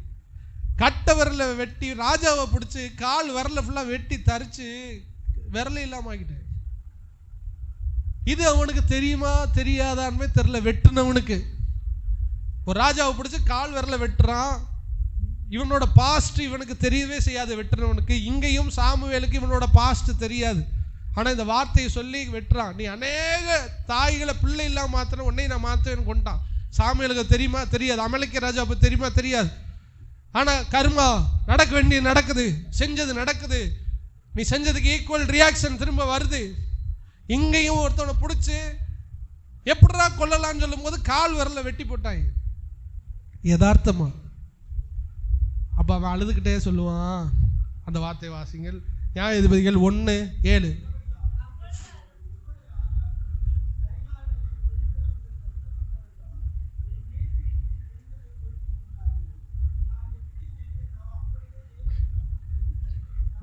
அவன் என்ன சொல்றான் பாருங்க, 20 பேருக்கு கை விரலை வெட்டி இருக்க சொல்லுங்க, கால் விரலை வெட்டி. எத்தனை பேருக்கு? 70 பேருக்கு. மேஜையின் கீழே இருக்கிற துணிக்கு சாப்பிட்டு போடுற எச்சிய பொறைக்கி கூட எடுக்க முடியாத அளவுக்கு நக்கி சாப்பிட்ற அளவுக்கு கை விரல ஃபுல்லா வெட்டிட்டான். 70 பேருக்கு நான் வெட்டினேன். எனக்கு நான் எப்படி வெட்டுறனோ அப்படியே எனக்கு இவங்களும் வெட்டிட்டாங்க. கர்த்தர் சரி கட்டினார். அதனால நீங்க நல்லா இருக்கணும், உங்க குடும்பம் நல்லா இருக்கணும், நம்ம எதிர்காலம் நல்லா இருக்கணும்னா நன்மை செய்யணும். ஏளனமா ஒருத்தவன்ட்ட பேசுறது, கேவலமா பேசுறது, பெருமையா நடக்கிறது, என்ன செய்றீங்களோ ஈக்குவல் ரியாக்ஷன் உங்களுக்கு காத்துக்கிட்டு இருக்குது. விடவே மாட்டார் ஆண்டவர். எதுக்கு தேவையில்லாத ரதம் ஏன் உங்களை துரத்தணும்? பாவம் ஒரு பக்கம் துரத்துது, முன்னோர்கள் செஞ்ச சாபம் ஒரு பக்கம் துரத்துது, மூணாவது நீங்களே சம்பாரிச்சு கொட்டிக்கிட்டு துரத்த விட்டுக்கிட்டு இருக்கீங்க. அப்ப எத்தனை ரதம் தான்டா துரத்துது? கர்த்தர் எல்லா ரதத்தை முறிக்க உண்மையுள்ளவராக இருக்கிறார். ஆண்டவர் சொன்னா, நீ நன்மை செய்தால் உனக்கு மேன்மை இல்லையோ, நீ நன்மை செஞ்சா உனக்கு தீமை செய்யறவன் யாருப்பா? யாரும் ஏளனமா பேசக்கூடாது. நம்ம பாஸ்டரையா பாசையில சொல்லணும்னா பின்னாடி இருக்கு புரட்டாசி. இப்ப வேற மாசமா இருக்கலாம், பின்னாடி இருக்கு புரட்டாசி, பின்னாடி இருக்குடா. அப்படின்னா உனக்கு ஒரு காலம், எனக்கு ஒரு காலம் வரும். எதிரிகள் பார்க்க கர்த்தர் உங்களை வேதனைப்படுத்துவார். அப்படி ஏதாவது செஞ்சிருக்கீங்களா? யாராவது மொழியை பார்த்தா அப்படிதான் தெரியுது. யாரையா திட்டிருந்தா மன்னிச்சிருன்னு சொல்லுங்க, யாரா கேவலமா நினைச்சுதான் மன்னிச்சிருன்னு சொல்லுங்க. இன்னொருத்த முன்னாடி கெத்து காமிச்சிருக்காதீங்க. உங்களுக்கு முன்னாடி ஒருத்தன் கெத்து காம்பான், வயிறுலாம் எரியும், மனசுலாம் நொந்துருவீங்க. நீ ஒருத்தனை ஒடுக்காத, உன்னை ஒருத்தன் ஒடுக்குவான், தலை மேல மிதிப்பான். அதை தான் ஆண்டவர் அழகா சொன்னார், மனுஷர் உங்களுக்கு என்ன செய்ய நீங்கள் எதிர்பார்க்கிறீர்களோ அதையே நீங்கள் அவர்களுக்கு. உனக்கு இதெல்லாம் செய்யணும், இப்படிலாம் நீ பார்த்துக்கணும்னு நினைக்கிறீங்களப்பா, முதல்ல நீ மற்றவனுக்கு செய்ய, அப்புறம் என்ன பண்ணுவேன், நான் உனக்கு செய்வேன். அப்ப ரதங்கள் நமக்கு இப்படி துரத்துக்கிறது. 3 ரதம் சொன்ன, என்னது? பாவத்தின் ரதம், சாபத்தின் ரதம். நம்ம செஞ்ச தவறுகள் நம்ம இந்த காலத்திலேயே நம்மளை துரத்துற ஒரு ரதம். பழிக்கு பழி இல்லை, நீதியை சரி கட்டுகிற அப்படின்னு நீங்க வேடு போட்டுக்கணும். 3 ரதங்களும் நம்மை துரத்துக்கிறது. ஆண்டவர் சொல்லுகிறார், ரதங்களை நான் சுட்டரிக்கிற தேவனாக இருக்கிறேன். எத்தனை பேர் வாழ்க்கையில சுட்டரிக்கப்பட வேண்டும்? அந்த ஸ்டோரிக்குள்ள வர்றேன். பார்வோன் துரத்துனா, இப்ப செங்கடலுக்குள்ளே வருகிறார்கள், செங்கடலை தாண்டி போகிறார்கள். செங்கடல்ல ஆண்டவர் ரதங்களை முறியடித்தார். நம்முடைய வாழ்க்கையிலும் கர்த்தர் ரதங்களை முறியடிக்க உண்மையுள்ளவராக இருக்கிறார். எங்க இது முறியடிக்கப்பட்டது? எப்படி முறியடிக்கப்பட்டது? செங்கடல் நடுவே முறியடிக்கப்பட்டது. செங்கடல்னா என்ன? ஞானஸ்தானம். மேகங்கள் ஊடாய் சமுத்திரத்துக்கு இடையிலே ஞானஸ்தானம் எடுத்தாங்க. ஞானஸ்தானம் எடுக்கும் போது செங்கடலிலே பார்வோனுடைய சேனைகள் மூழ்கடிக்கப்பட்டது. இப்படிதான் நானும் நினைச்சேன். உண்மைதான். அவன் இங்கே இருக்க தம்பிகிட்ட, அக்கா பசன்ட்டு தான் ஒருத்தவன்ட்ட டைரி கொடுத்து, நான் ஞானஸ்தானம் எடுத்தேன், ஐயா கொடுத்தாங்க வெள்ளுண்டியில். டே, நான் முங்கி எந்திக்கிற டயத்தை குறிச்சிடுறேன், அது ஒரு சகாப்தம். யாங்கோ ஞானஸ்தானம் எடுத்தேன், முங்கி இருக்கும்போது ஏதோ 4:43 ஏதோ குறிச்சான். அன்னையிலிருந்து ஒரு வல்லமை என்னை நிரப்பிருச்சு அப்படின்னு நினைச்சேன். ஒரு வல்லமை நிரப்பல. ஞானஸ்தானம் எடுத்தோடனே வல்லமைலாம் வராது. வல்லமை வருமா? செங்கடல்ல முங்கிடுவானா பிசாசு? முங்கவே மாட்டான். செங்கடல் அழிச்சார், உண்மைதான். ஞானஸ்தானத்தின் வழியா அழிச்சார், உண்மைதான். ஆனால் ஞானஸ்தானம் என்பது உடன்படிக்கை. முங்கு எந்திரிச்ச உடனே வல்லமை வந்து ரதத்தை எல்லாம் புரட்டி போட்டுறாது. ஞானஸ்தானம் என்பது உடன்படிக்கை. அது உடன்படிக்கையில 2 பேருடைய பங்கு இருக்கிறது. தேவனுடைய பங்கு மட்டுமல்ல, உங்களுடைய பங்கும் இருக்கிறது. அது நல் மனசாட்சியின் உடன்படிக்கை. அது சரீரத்தை மாத்திரம் கழுவுகிறது அல்ல, நல் மனசாட்சியின் உடன்படிக்கை. உங்களுக்கு புரியுற மாதிரி சொல்றேன். திருமணம் ஆகும்போது பிறர் முகம் பார்க்காமல் நான் உனக்கே கணவனா இருப்பேன், மனைவியா இருப்பேன் சொல்லிட்டு சொன்னது போல வாழ்றாங்க பார்த்தீங்களா?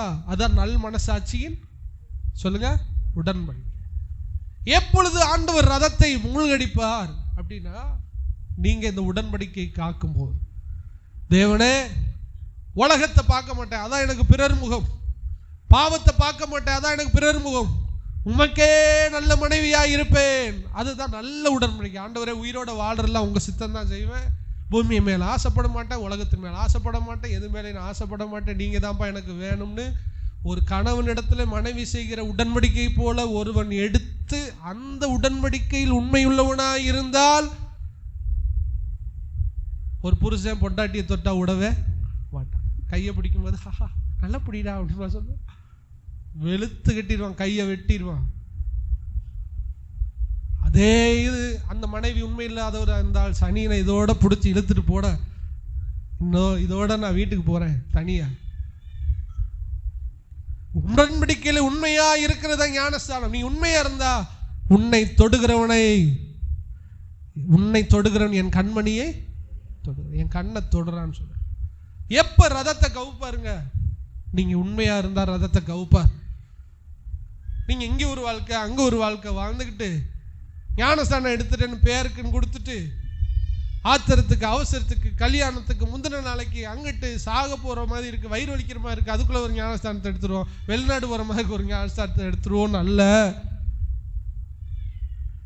உண்மையாய் உடன்படிக்கை அர்த்தம் தெரியாம எடுத்திருந்தாலும் பரவாயில்ல.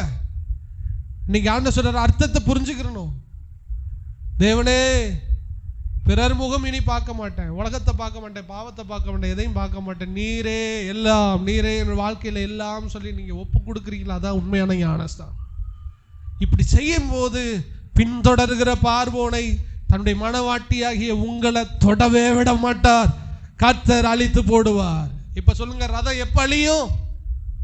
நீங்க உடன்படிக்கையில உண்மையா இருந்தா தான் அழியும். ஞானஸ்தானம் எடுத்தாலும் அழியாது.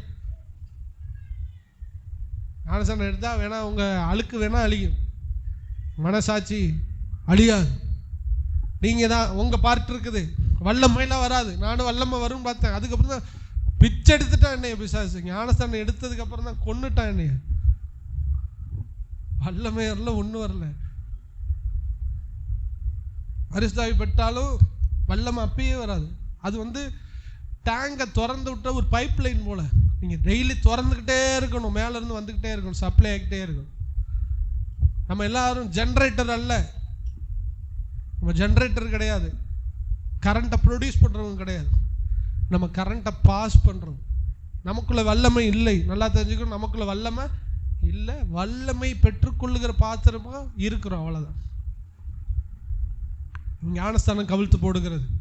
ரெண்டாவது, ரதம் துரத்திக்கிட்டு வருது, மேகஸ்தமும் அக்கினிஸ்தமும் அப்படி பின்னாடி வந்து நின்றுச்சு. அக்கினிஸ்தமும் நின்ற உடனே இவர்களுக்கு மகா பெரிய வெளிச்சமா இருக்கிறது, இவர்களுக்கோ ரொம்ப டார்க்காவும் அந்தகாரமா இருக்கு. அப்ப எப்படி ரதங்கள் விழுந்தது என்றால், தேவ சமூகத்துக்குள்ளே அவர்கள் இருக்கும் பொழுது ரதங்கள் முறியடிக்கப்பட்டது. ரெண்டுல முறியடிக்கப்பட்டு சொல்லுங்க, நல் மனசாட்சியின் உடன்படிக்கை. சொன்ன வார்த்தையில உண்மையா ஏசப்பாவுக்கு தன்னுடைய வாழ்க்கையை மனைவியை போல ஒப்பு கொடுத்தார். மனைவி தன் சரீரத்துக்கு சொந்தக்காரி அல்ல, அதுபோல நமக்கு சொந்தக்காரவங்க அல்ல. ஏசப்பாவுக்கு அப்படியே ஒப்பு கொடுத்தா உன்னை எந்த ரதமும் தொட விட மாட்டார், பாவத்தை தொடவே விட மாட்டார், சாபத்தை தொடவே விட மாட்டார், நீங்க எந்த பாவம் செய்யவே விட மாட்டார், செய்யற தண்டனை உங்க மேல வர விட மாட்டார். ரெண்டாவது, அந்த அக்கினி ஸ்தம்பம் மேகஸ்தம்பத்துக்கு சூழ எப்பொழுது நீங்க உள்ளே இருக்கணும். அப்பதான் ரதம் ஓட்டுறவனுக்கு கண்ணு தெரியாது. அவர்கள் வருத்தத்தோட தங்களை ரதத்தை ஓட்டும்படி அவர் செய்தார். ஓட்டி ஓட்டி பார்க்கறான், முடியல, அந்தகாரமும் டார்க்னஸ் ஆயிடுச்சு. காரணம் என்ன? தேவ சமூகம் நமக்கு வெளிச்சமா இருக்குது, பிசாசுக்கு அந்தகாரமாக மாறுகிறது. இதுதான் ரதத்தை மாற்றி போட்டது. கர்த்தர் உங்க வாழ்க்கையிலையும் ரதங்களை மாற்றி போட போகிறார். இனி தொடர்கிற பாவத்திலிருந்து கர்த்தர் உங்களை விடுதலையாக்க போகிறார். எத்தனை பேர் விசுவாசிக்கிறீங்க? அநேகருடைய சாபத்தை கர்த்தர் முறிக்க போகிறார். நீங்க இன்னைக்கு தேவனுக்குள்ள வந்து நீதி செஞ்சு கிறிஸ்துவுக்குள்ள நீங்க வந்தா நீங்க புது சிருஷ்டியா மாறுவீங்க. எந்த சாபம் உங்களை துரத்தாது, உங்க பிள்ளைகளை துரத்த. இதுவரை ஏதாவது தவறு பண்ணி அதை நீங்க வாங்கி கட்டிக்கிட்டு இருந்தா ஆண்டவர்ப்பா சொல்லுங்க, அப்பா என்னை மன்னிச்சிருங்க, இனிமே நான் அப்படி செய்ய மாட்டேன். எனக்கு என்ன மனுஷன் செய்யணும்னு நினைக்கிறீங்களோ அதை நான் இனிமே செய்ய ஆரம்பிப்பேன். ஒப்பு கொடுங்க. கர்த்தர் நம்மை நடத்த உண்மை உள்ளவராயிருக்கிறார். நம்ம எல்லாரும் அப்படி எழுந்திருப்போமா? எழுந்திருந்து நாம் ஜெபிப்போம்.